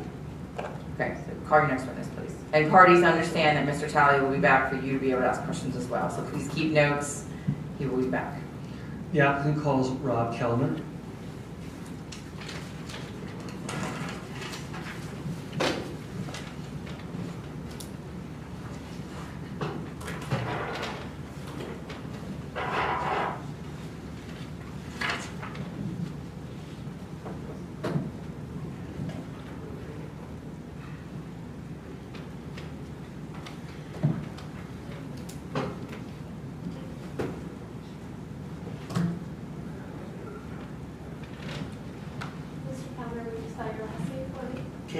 Kellner. Can you raise your hand? Do you solemnly swear or affirm the testimony you're about to give will be the truth, the whole truth, and I do. Can you state your name and place, well, you already stated your name, so now how about just your place of employment, please? I work with MGT Consulting. What's your position with MGT? I'm a specialist. Are you the Director of Education Solutions? No. What is your title? My title is specialist. How many years in the field? If you look at consulting, it's been 15 years with MGT. If you look at the student housing field, I've worked in some capacity since 1977 when I started as a student employee in housing. What are your duties in that position? With MGT Consulting, I work with them to conduct housing studies across the country to determine both demand and financial needs for new student housing on campus.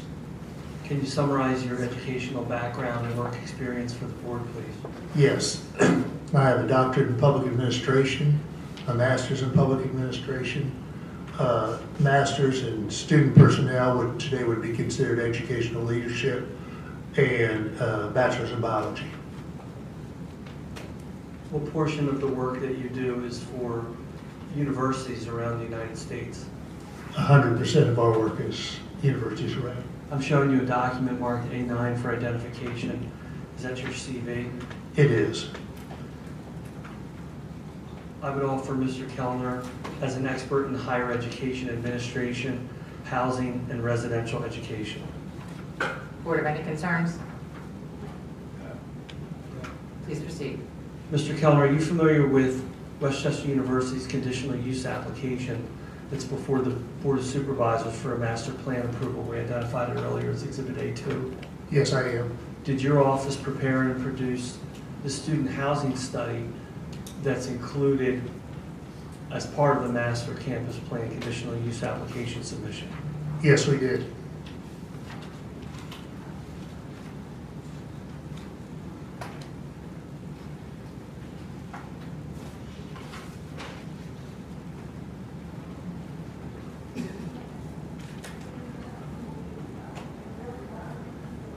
I'm showing you a document marked Appendix B, and I believe that's the student housing study that was performed by your office. Is that correct? That's correct. It's C, Brian. B is the student housing development study by you and Cole. Thank you. Yes, that's correct, Exhibit C. Can you please summarize the purpose and scope of the study?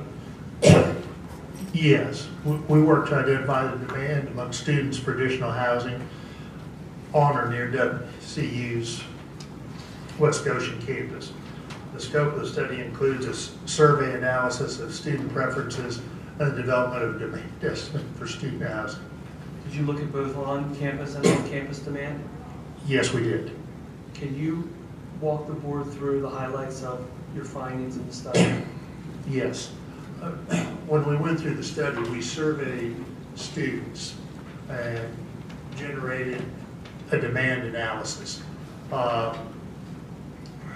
We had 17,171 surveys we set out. We had a response rate, we had 1,959 surveys returned for a response rate of 11.41%. That survey helps us determine, how many additional beds are needed. In that fact, we essentially look at the off-campus students because the on-campus students are already filling a bed that exists. So let me ask, you sent these surveys to existing students at the university who are not currently living? No, we sent it to all students, but we separated out the ones that live off campus when we calculate our demand. So you were looking for those who are not on campus, whether or not people would like to live on campus? Yes. Okay. To further answer your question, we look at, those that said they definitely would live on campus, and we assume that 50% of those students will actually live on campus. We looked at those that said they probably would live on campus and counted 25% of those students to determine our demand. And you're familiar with the provisions of the zoning ordinance that apply to the study that you prepared? I am. So under section 137C2, you've got the university housing report and analysis, and under section 139, it details the contents of that report. And that's why you call it a student housing study, correct? Correct.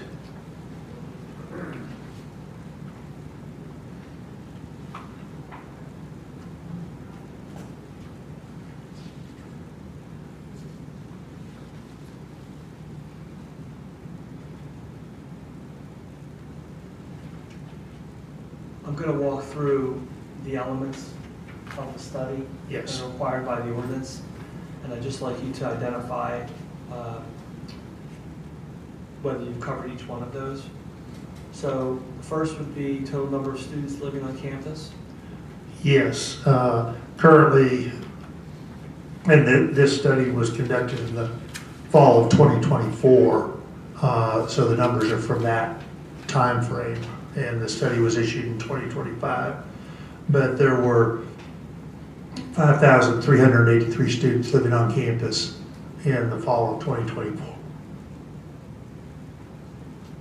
Total number of dormitory/student housing beds available on campus. Yes, there were basically 5,383. That they were at 98.25% occupancy. University on-campus housing data shall be for the 3-year period prior to the submission of the report and analysis. Yes, that's included in the report.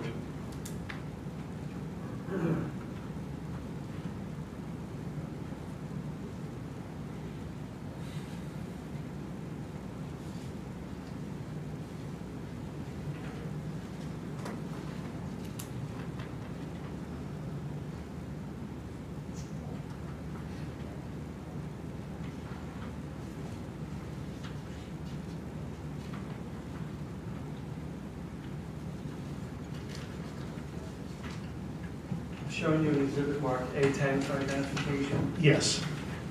Here. Okay. And just jumping down to a question that was asked by Mr. Talley.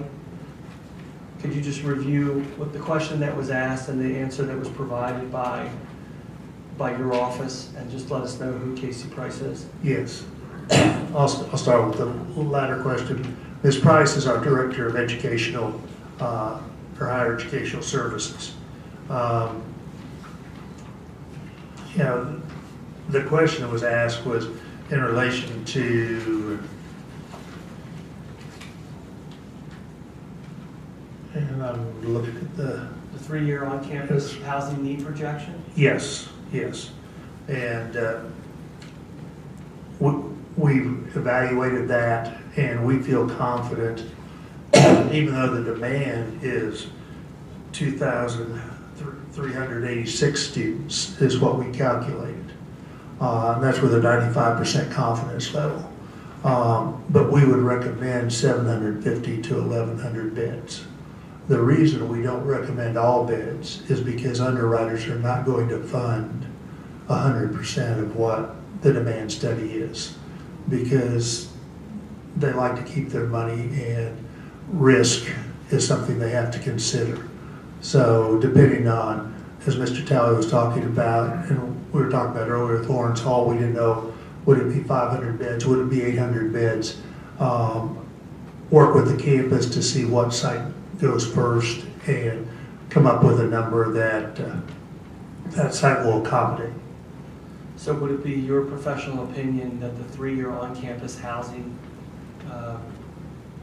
recommendation for providing beds is the number you just gave? I think it was 700 to 1,100? 750 to 1,100, correct. Is that your opinion? That's my opinion of a 3-year and what I would recommend to a campus.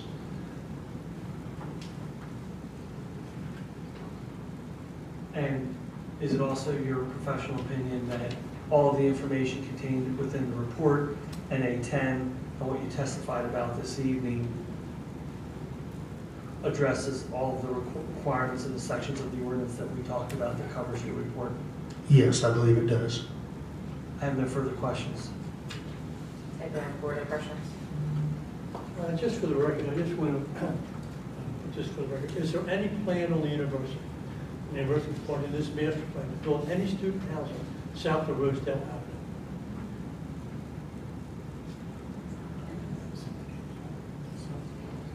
Avenue? The only, Mr. Talley, we'll have Mr. Talley clarify this question, Mr. Holman, but the only student housing south of Rosedale Avenue would be the South Campus Apartments in East Bradford Okay, not Township. including that, I mean, all right.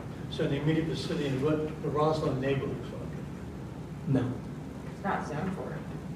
It's not zoned for it. What does it say in the master plan as far as number of beds proposed? Is there a number in this plan? There is, Mr. Talley can answer that Is it question. 900 or something? Yes. It's 900, right?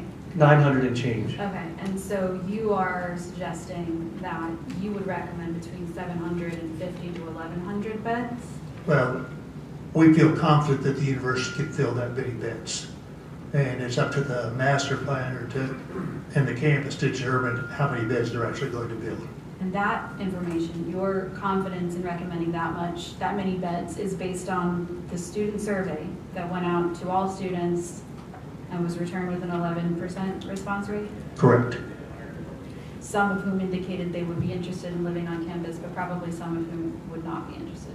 Right. I mean, and some students didn't even return as obvious by the 11% return rate. So this kind of goes back to my earlier question of, we're being asked to approve a plan that is subject to change. So if there's 900 beds in the plan and your recommendation is up to 1,100, how are we supposed to get a good idea of how many beds are going to be added and where and when? I think that's a Conrad Talley question Okay. for when he comes back. But essentially, the Ewing Cole made a recommendation on the number of beds that the university should consider providing on campus within the life of this master plan, and shows different areas where they could be included. So approval of this plan does not mean approval of only 900 beds or up to 900 beds. It could change. It could change, yes. And you could fit more, potentially less or more beds than that in the various locations that are shown on the plan. But Mr. Talley can explain that better. And actually, if they want to do 1,200 beds, but it's in a different building that's not shown on the master plan, they have to come back for conditional use for a new building. So they are constrained to the buildings they're showing you on the master plan for proposed projects that have to come back for the new And the buildings that are proposed could only hold an extra 900 beds? Yeah, that's a question that I would have to have Mr. Talley answer, because it requires a little bit more detail to explain it properly. And I don't want to get into... But can I ask the question I think might help? Mr. Kellner was hired to specifically do one component that our ordinance required you to do, which was sort of evaluate what a demand would be for housing. Correct. And that's what he did. The university then takes that information into deciding what buildings they're going to put onto the master plan to sort of meet that demand. And there's really a step in between that, which is Mr. Talley takes the report that he received from MGT and then makes a recommendation overall for the global master plan to the university of what his office's recommendation is. And then the last step is the university then considers the recommendation and proceeds accordingly in accordance with their will, their needs, Why didn't that happen and before this plan? available funding. Why didn't that happen before we had the plan? Why didn't his recommendation go to the university and then it be put into the plan so that we could see? It did. It did. The issue is that this report that Mr. Kellner testified about is a component of Mr. Talley's report. So that's why you have A3 and then all the appendices, because they're all part of his report. Okay. We were the first step in the process of determining how many beds would. So we said we were comfortable with 750 to 1,100. Mr. Talley and his group refined that to come up with the 900 and change for the beds. Okay, thanks, yeah.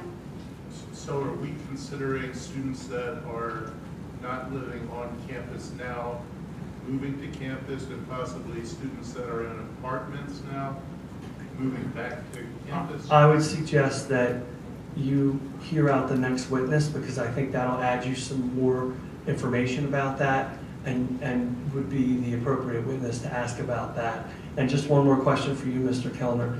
The response rate that you received, that's not atypical for your industry, is it? No, we are very pleased if we get a 10% response rate. So the fact that we got over that, we feel very good about the confidence in the numbers that we provided.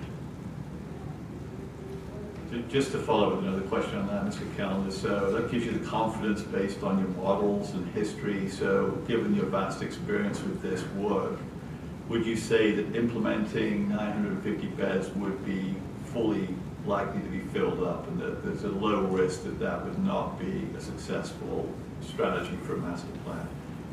No, I believe it would be a very successful strategy for a master plan that, barring some unforeseen circumstance like COVID popping up, that we wouldn't, have any issue with those beds being filled immediately. Students today are trending to move back on campus as opposed to living on campus because of the activities that are going on and getting that sense of involvement on campus, which is critical to the success, not just for the student, but for the university as well. Okay, thank you. Anybody else on the board have questions for Mr. Kellner? No. Okay. Do any of the parties have questions for Mr. Kellner? So please come up and use. Brian, can she use your microphone, please?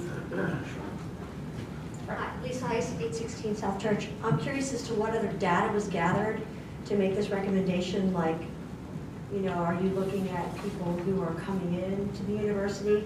Because I'm understanding the 11% might seem very high as a return rate, but I know that sometimes people say something and like, oh, wouldn't that be nice to do this, or wouldn't that be nice to do that? So I'm curious as to what other data was gathered to make you feel confident that all these beds would be needed, like enrollment. Thank you. Yes, we do look at enrollment projections moving forward, so that there's a confidence level there. And, we make sure that, we know the students. I mean, for example, a lot of the freshmen that are living off campus currently are living with parents or other family members. And so they would likely, the student may want to live on campus, mom and dad's pocketbook may say otherwise.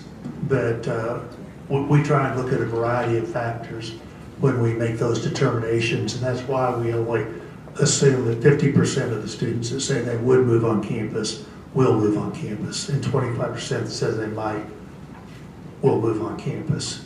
And we've, that model holds, and we've done several hundred of these studies over the course of time, and the model's been very solid. At least the actual survey that they sent is part of Appendix C. So I intend to have all of the exhibits emailed to all the parties, because I know you don't have them. So if you wanted to look at specifically the survey of some of the websites, it's the back of Appendix C. And just for the record, what is the enrollment projection? The next witness will cover that. Okay. Okay, any other parties, please come forward. Brian, can you use your microphone, please? Thank you. This is a real softball question, actually. You have to tell your name again. Oh, sorry, Dan Diskin, Data Center Spruce Avenue. You mentioned the number 2,300, I didn't know what that was referring to. 2,386 is the demand that we calculated. So potentially 2,386 students would move on campus based on our demand model. So you're actually at 2,300 demand, but they're electing to only build 900. Correct. It's like a conservative. It's conservative because of the financial risk. Okay, I just missed what the number was. Yeah. Thanks. Any other parties have questions for this witness? Okay. Brian, you want to go to your last witness for tonight? Yeah, just to clarify one thing that Mr. Diskin asked, the demand indicated by the study was the 2,300 number. Your recommendation was the 750 to 1,100, and then the 900 was the Cole recommendation. Is that your understanding? That's correct. The applicant calls Dr. Sarah Freed. Thank you. I just want to check that we went through the parties, Kristen, but we didn't ask if there's anyone who is not a party that is in attendance that wanted to ask Mr. Kellner a question. Okay, there's a little like this. Go ahead, Brian. Thank you.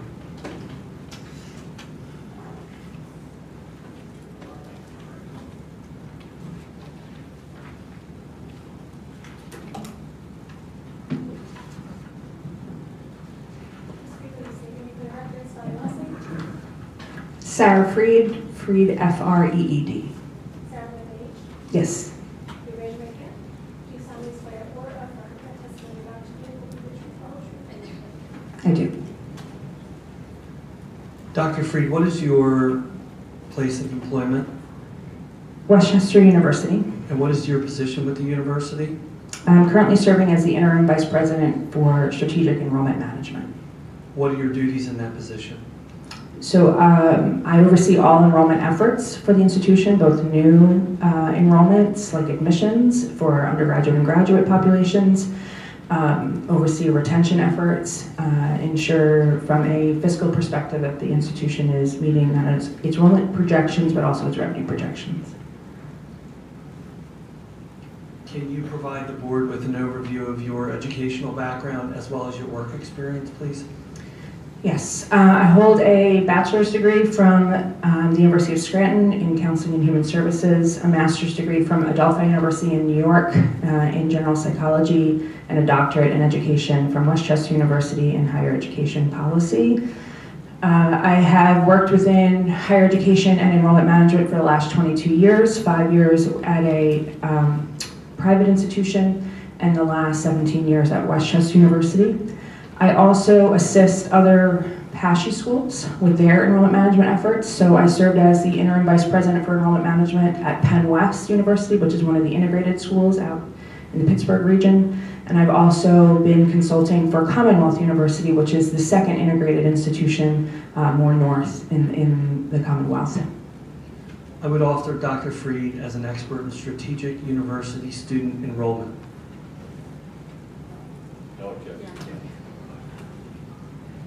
It's a mouthful.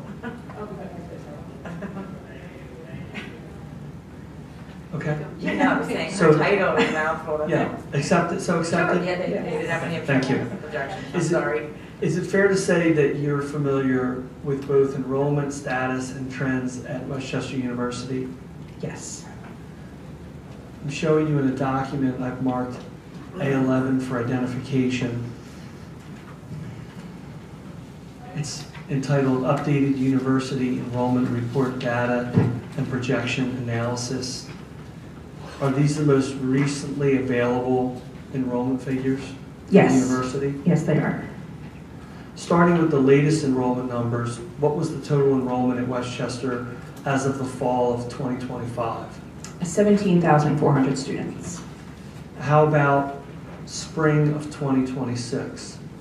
16,483 students. And the reason why our spring enrollment is less than our fall enrollment is due to two factors, but mainly mid-year graduation, right? We have students who graduate both at the undergraduate and graduate level in December, so we lose a portion of our undergraduate and graduate population. We also don't bring in a large incoming first-year class in the spring.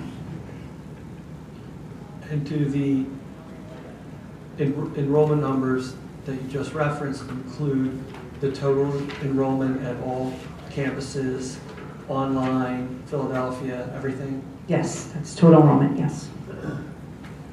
And how many are attributed to the main campus here in West Goshen and in Westchester Borough for the fall of 2025? So 14,672 students are attributed to main campus. And for the purposes of the report, which is, you'll see it's being defined as a student who's taking at least one class, right, 3 credits on main campus. Are freshmen required to live on campus? No, they are not. Are you seeing a trend where more students want to live on campus? Yeah, yes, we're seeing a trend both with our incoming new students, so prospective students, it's absolutely a factor in their decision making, as well as our current students who up until now have been living in some cases off campus, commuting from home, and so we're seeing an increase in both populations. And thirdly, we're also seeing an increase in our graduate students who are looking for more on-campus options. And you're saying that includes, of those categories, more upperclassmen also want to live on campus? Yes, excuse me. When I say returning students, I mean upperclassmen, so 2nd, 3rd, and 4th year students. Is it fair to say that based on that experience and the demand that you're explaining, that if you could not provide on-campus accommodation for living, some of those students might choose to attend a different school? Yes, so we see it actually on a daily basis. We actually have students now. May 1st just was around the corner. That would be the date that new students would select their institutions. We know that students are not choosing Westchester because we can't guarantee them housing, not only in their first year but beyond.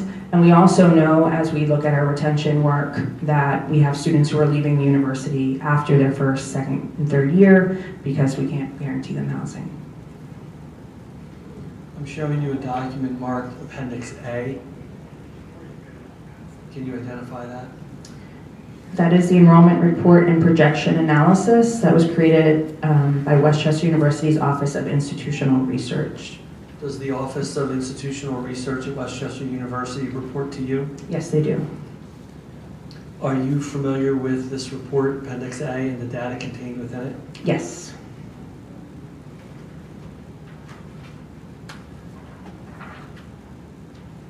So based on the enrollment report and projection analysis, Appendix A, as of when the application was filed about a year ago, the fall of 2029 enrollment projection, total enrollment was 17,274 students. Do I have that correct? Yes, that is correct. And that's on the second to the last page of the report at the bottom? Yes, the last chart. It says the peak enrollment at the university was right around 17,720 students in the fall of 2020. Is that correct? Yes. Even though the report was prepared and submitted about a year ago, does it remain valid in terms of the numbers that are contained within it? Yes, I mean, all the historical information, data that was provided in the report is accurate. As an institution, we update our enrollment projections twice a year. And so at the time that this was created, I believe in February, we had not finalized our fall 25 enrollment. That was finalized in September, which is why you've received the updated charts. And so any projections are on the updated university enrollment report. Are you familiar with Chapter 84, Section 138 of the West Goshen Township zoning ordinance? Yes. Can you confirm that the enrollment report and projection analysis and the update, A11 that you referred to, provides all of the data required by that section of the township zoning ordinance? Yes, it's all between the two reports, yes. One particular piece of data required is the university on-campus 3-year student enrollment projection. Can you review that portion of the report, whether the section you want to review is in the appendix or in A11? Sure. So the actual on-campus student enrollment projections can be found on the last page of Appendix A.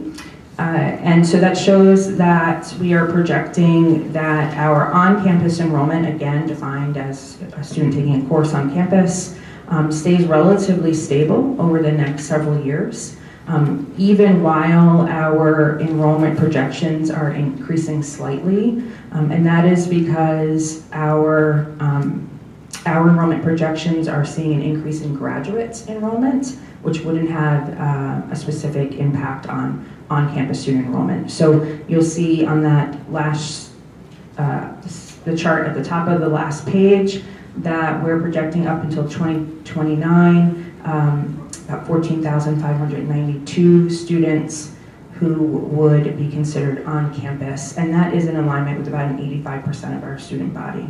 That's all the way at the bottom right of the chart. Is that where you're reading from? Yes, Okay. that's right. Yeah, it's very small up top, sorry. So go through those numbers because I'm not following that. Okay. The total on the bottom, it says 2029, the very bottom number, 17,271. Okay, we're in the last page. Yes. Okay, I apologize.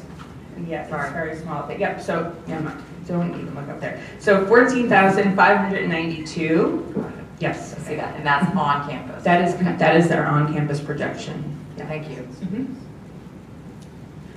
I have no further questions for this witness other than, as an expert in this field, are you confident in the numbers that have been reported? Yes, absolutely. And just for full transparency, when we finalize our fall enrollment again in September, our final enrollment will update and we'll do another enrollment projection. So that's an ongoing process for us. It, as I mentioned earlier, happens twice a year, after our fall enrollment census and after our spring enrollment census. And what you were explaining is, your experience is, the fall is usually the larger number. That's because of the December graduates. The spring is lower, and then okay. Yes. Ashley, did that answer your question? Which question? You had a question about enrollment. Yes. Okay, sorry. I have another one though. I have another question. If it's I don't have any further questions for this witness. Yeah, so. go ahead, Board. Okay, so I know you can't really see the little chart underneath that bigger chart right there on the last page. The housing occupancy, fall 2024. Exactly. So what's the reasoning behind why there are so many freshmen and then it really is almost cut in half between sophomores when it goes down to sophomores and juniors? So while we don't require housing for first-year students or second-year students, as some institutions do, we do prioritize our first-year population because we understand the importance of building that sense of community in that first year. With the additional beds that we may be able to, would be available to us through this campus master plan, we would be able to potentially prioritize second-year students, and you would see that number increase for our second and third-year student body. But that is why we prioritize first-year students so that when they come, they can build that sense of community and live on campus. And over 90% of our incoming first-year students want to live on campus, and we're able to provide that to them. Do sophomores and juniors also want to live on campus? They do, at a higher rate than we're able to accommodate, which is why we see more of them moving off campus or commuting or leaving the institution. And these additional beds would help us with that group. A question for you. I heard recently about a trend within academia to try to accelerate undergraduate learning and reduce the number of years from 4 to 3 as a kind of way to reduce the cost that students find themselves burdened with.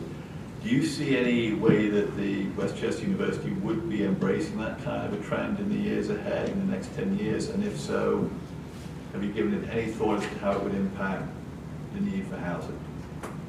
So what's being asked is around a 3-year bachelor's degree. It is something that I know is being discussed at the system level within the Chancellor's office and the Board of Governors and at the presidential level. But we haven't necessarily gotten to a place where we are talking about what that plan what instituting something like that could look like. I think it would have an impact on the fiscal realities of each of the institutions. It would have an impact on housing. It would have an impact on all operations as you reduce the number of credits and the time on campus for students. So, from my understanding, it's a relatively newer conversation at the system level. Do you believe that if it was to become a reality, that the phased implementation of some of these housing projects would allow the university to adapt and not overbuild student housing? Yeah, I do. I think that we've taken an approach, conservative approach, and I think even the conservative recommendation in the number of beds, it's how we've approached the work, and we've been quite successful in that as an institution, and so we would be able to pivot. Thank you. This might be a question for Mr. Kellner, and apologies if it is, but has Westchester done any studies or looked into or quantified how many students living off campus would like to live on campus, and if so, how many daily traffic projection, how many vehicle trips would be reduced by that? I wouldn't be able to answer that question. Will it be a lot fewer students driving to campus by increasing the number living on campus, obviously? Yeah, so it's hard to quantify that because when you have a student who decides to live on campus, they may be coming from commuting from home They may be coming from living in an off-campus student housing facility, and they may be a new student. So it's hard to really quantify that. But do you know the answer to that question specifically, Mr. Cullen? Did you hear the question? Yes, I heard the question. Do you know the answer to the question? Well, I'm asking yes or no, do you know the answer? No, I don't. But isn't it true, though, that students can bring cars, even if they're on campus, they're allowed to have a car? Not as a first-year student, sorry. Not as a first-year student. But if more students are moving on campus, even if they can bring a car, they'll be parking that car and probably reducing the number of trips that they take in and out of campus, thereby reducing the daily trips to the university. Yeah, I can tell you just from hearing all of this testimony through this whole thing, Guy DiMartino would tell you, yes, if you have a student who's living on campus, they're going to park their car and they're going to walk to their classes by and large. So, and even if they only walk to some of their classes, it's still reducing the traffic coming in and around the university. So with an increase in beds, we could see a decrease in traffic? Yes. I think you can ask that question to Mr. DiMartino, but I'm confident his answer would be that yes. Okay. Anybody else have questions for? One last question. According to our ordinance there, if your projections are exceeded by within 5%, then you've got to come back to another condition of use. Yes, that's correct. Don't say that one. Yeah, technically under your ordinance, if that occurs, the master plan has to be updated to address the differential at a certain percentage that's specified in your ordinance. So I wouldn't characterize it as you have to come back for another conditional use. I think the way the ordinance puts it is you'd have to update the currently approved conditional use to address the increase over that certain percentage as identified in your ordinance. 6 in one, half a dozen in the other, but the ordinance will speak for itself. Yeah. Are there any parties that have questions for these witnesses? Please come forward. And Brian, could you please give him the microphone? Thank you. My name is Dan Schatz, and my question is simply, it's kind of related to that question. With additional, excuse me, sorry. Did you say that currently the lack of beds is a disincentive for students to attend? Yes. Does that then imply that additional beds will become more of an incentive for students to enroll? So if the question is whether we would be growing our enrollment because of additional beds? Yes. Okay. That's where this is going. Yes, okay. So we do not have plans to grow our enrollment at the undergraduate level. Any enrollment projections, which you can see in the charts, is at the graduate level. We believe that we have reached the right number of undergraduate students. We actually, in the next 5 years, are looking to decrease our first year class size once we can grow our graduate enrollment. So right now we bring in over 3,000 first years. We would be looking to bring in under 3,000, close to 2,900, 2,850 over the next several years. So we don't have plans to grow at the undergraduate level. It would be more to help those students that we are already attracting, but we want to grow at the graduate level, and also our Philadelphia Center. Would enrollment growth be entirely controlled by your plans? Or are there factors regarding state law, regarding, again, conditions like we're adding more beds, so that's one less disincentive that might impact enrollment? So enrollment projections, or our ability to meet enrollment, we call them external and internal factors or barriers. And so we factor both external, to your point about a change in state policy, or a change in tuition right, could mean that more students couldn't afford necessarily to come to Westchester. And then we have internal things that impact enrollment, for housing being one of them. So those are always factored into our projections, along with historical data, as market share, a decrease in high school graduation rate. I'm sure you've heard, right, the demographics are changing. Yep, the cliff that we've been living in for many years, that's all factored into our enrollment projections. Okay, thank you. Any other parties have questions? I have a question. So sort of along that same line, who ultimately decides what your enrollment is in for each semester? So the enrollment projection model is actually also created by the Office of Institutional Research, same department who created the report. And that then is aligned with our finance and budget team to ensure that it's meeting our fiscal needs. And then ultimately the president makes the final decision on our enrollment projections. I have one question.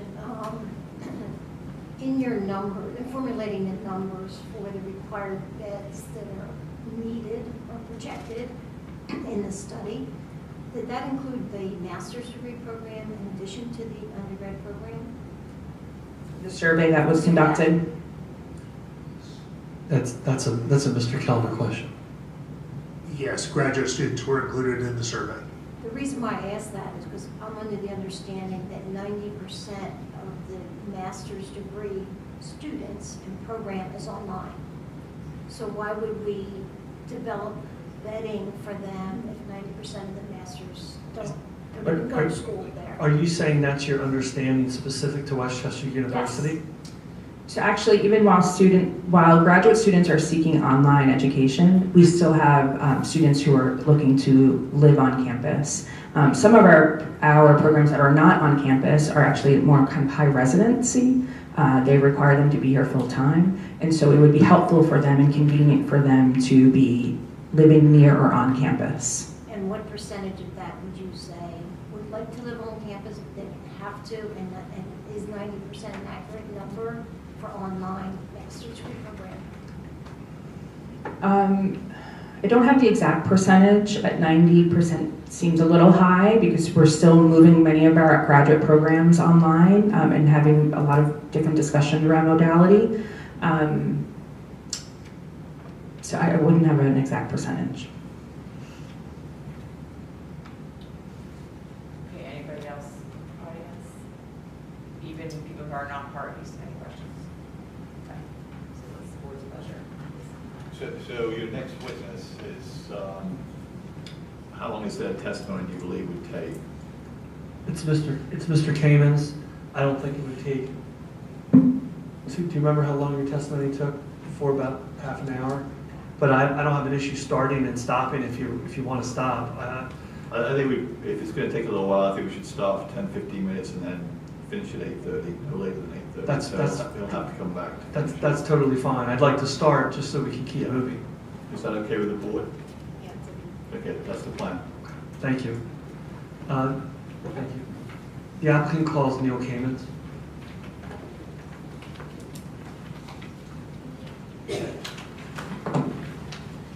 Melissa, you doing okay?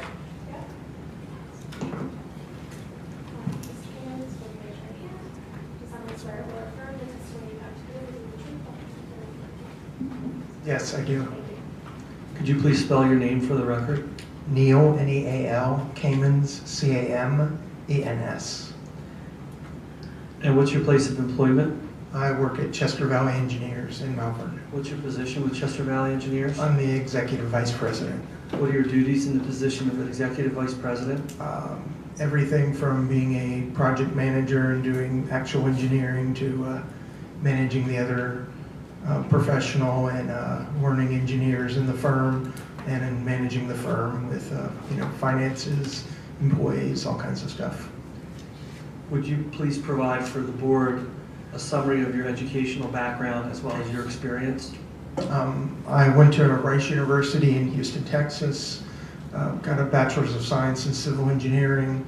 I worked at 3 different firms, one in Atlanta, Georgia for 7 years, where I did land development engineering. Got my first professional engineering license in 1994. I moved to Pennsylvania in 96. Got my professional engineering license in Pennsylvania that year. Worked at a firm, Taylor Wiseman Taylor, for 10 years. I joined Chester Valley Engineers in 2006. I have done land development, civil engineering in Chester County and nearby since 96. Worked on hundreds of projects, a few at Westchester University, some at Immaculata University, other public and private schools, housing subdivisions, fire stations, athletic facilities, basically everything. We don't do buildings, so I do drainage, grading, land planning, roads, parking lots. Land development. Land development. And you're a licensed civil engineer, I think you might have said that? I did, yes. Can you please identify the document I've marked A14 for identification? That is a copy of my resume, and then the second page is a list of boards and courts, etc., where I've been accepted as an expert in land development and civil engineering. I would offer Mr. Kamens as an expert in civil engineering. No objection. Thank you. Are you familiar with Westchester University's conditional use application that's pending before the Board of Supervisors? And we've identified that earlier as Exhibit A2. Yes, I am. Did your office produce any documents that were part of the conditional use application submission? Yes, we produced the master site plan, which the ordinance, which we've called the master plan for Westchester University campus improvements. That's actually like a multi-page plan that you'd look at that actually shows the university, in a map view. And we've taken a lot of the stuff that you and Cole prepared and mapped it onto the plan of the campus. We also prepared a comprehensive stormwater management strategy, which we labeled the conceptual stormwater management report. And you're familiar with the township zoning ordinance that's applicable to this, in particular, Chapter 84, Section 137, capital C of the township zoning ordinance? Correct. And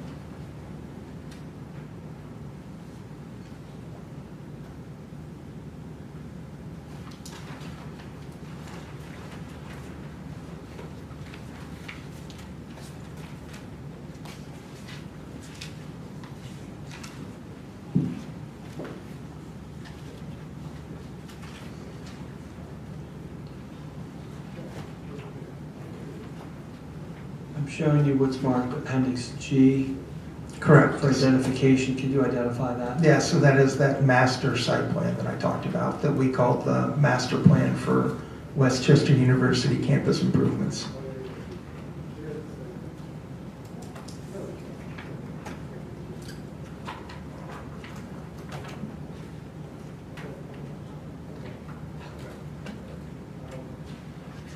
Can you briefly walk the board through the areas of the township and to a lesser degree in borough where land development is planned? Yes, so again, we took the items that are in Ewing Cole's master plan and we mapped them onto plans of the campus. So somewhat as they're broken out in the information Mr. Talley talked about, we have the south campus at the bottom of the page, we have the north campus at the top. The colored areas are the areas where there is proposed activity. And we have, this is an overall sheet. We can go on to the other sheets in a minute to look at the areas that are in more detail. We also, on the left side of the plan, we have all the zoning criteria and how we've met those criteria that are applicable at this scale, which is one of the requirements in the ordinance. So now, if you go to the next page, Chris, thank you. So we have two sheets. We have a north campus and a south campus sheet for 3 different periods, for 0 to 5 years, 6 to 10 years, and then after 10 years. Again, we're mirroring what you and Cole prepared. So the unshaded areas are things that are not part of the campus. The shaded buildings are part of the campus. So a gray building is an existing building that is part of the campus. The purple items and the gold items are things that are part of the improvement shown on the plan. There are also some cross-hatched areas that are internal building improvements only. So if you look at the center part of this sheet, the library, most of that is proposed as renovation. So that's an existing gray building with a purple hatch. There is solid purple behind it, which is pedestrian and parking improvements. So again, we've taken what was listed in Ewing Cole's plan and we've mapped it onto here. On this, Can I ask you a question about that, please, before you Yes. continue? So under section 143 of the township ordinance, referring to the master site plan, it has a whole host of particular types of facilities that you're to show on the master site plan. Have you shown those on this plan? yes, we have. You can continue, thank you. So if we look at the things on here, the gold things are new or building additions. So those are the ones that stand out. So just as Mr. Talley discussed, we've got the addition to Sykes Student Union. We do show the surface parking remaining on this plan. Not the formerly proposed garage, correct? Correct. So we have the surface parking remaining. We also have the replacement for Lawrence Hall over on the left side of the plan in the gold.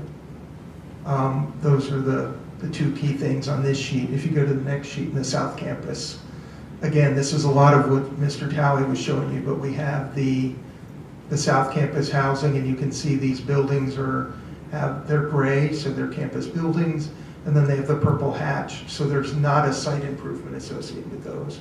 That's the renovation of the buildings and the addition of the story. And that's what we generally refer to as South Campus apartments? Yes.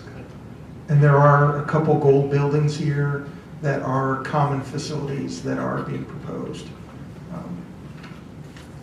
And again, on this, since we've broken our sheets out by time frame, this one does not show the improvement of the new intersection at New Street.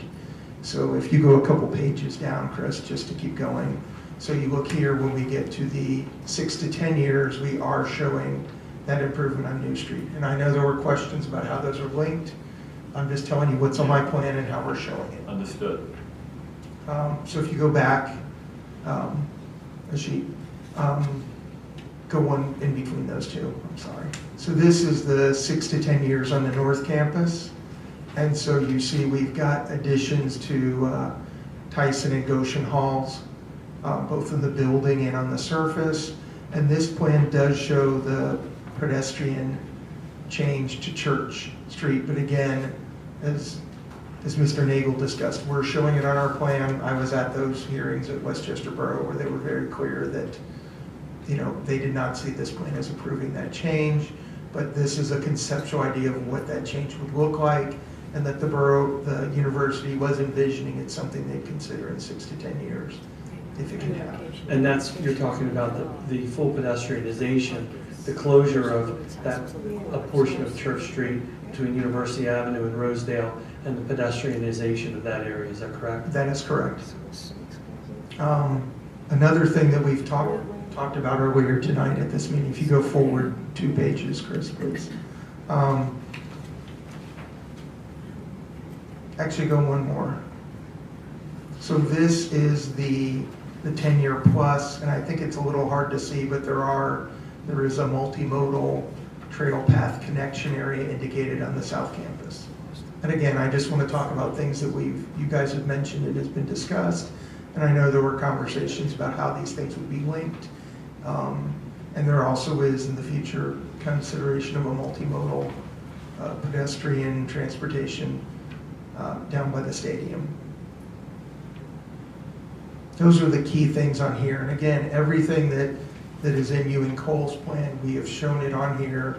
We've looked at it, how it would fit with the zoning, again, from a land development and zoning criteria. So we looked at coverage.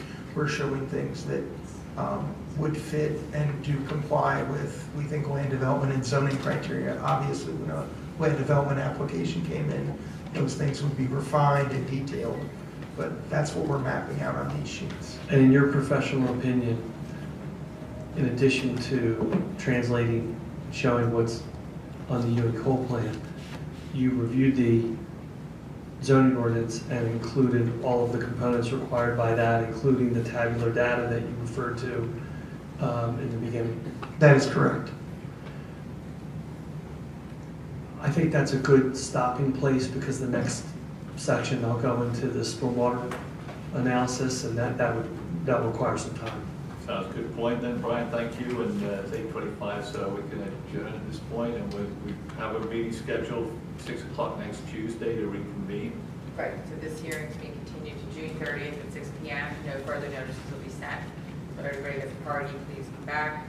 And I know I get this question a lot, if your neighbors were unable to attend tonight and ask the question, well, can I come on the 30th and request party status? Typically, the board does allow that to happen, so. We'll start the hearing. If there are new people in the audience that were not given the opportunity to be here tonight, you can ask if they wanted to be part of it. Just because you weren't able to make it tonight does not foreclose that opportunity. So thank you, everybody. If anybody has any questions on procedure, please feel free to come up and ask me. We will see you next Tuesday at 6 p.m. Thank you for your time. Thank you, everyone. Thank you.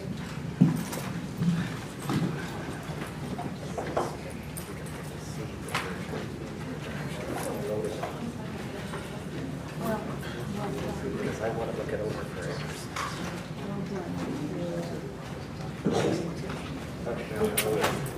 I'm asleep on my feet.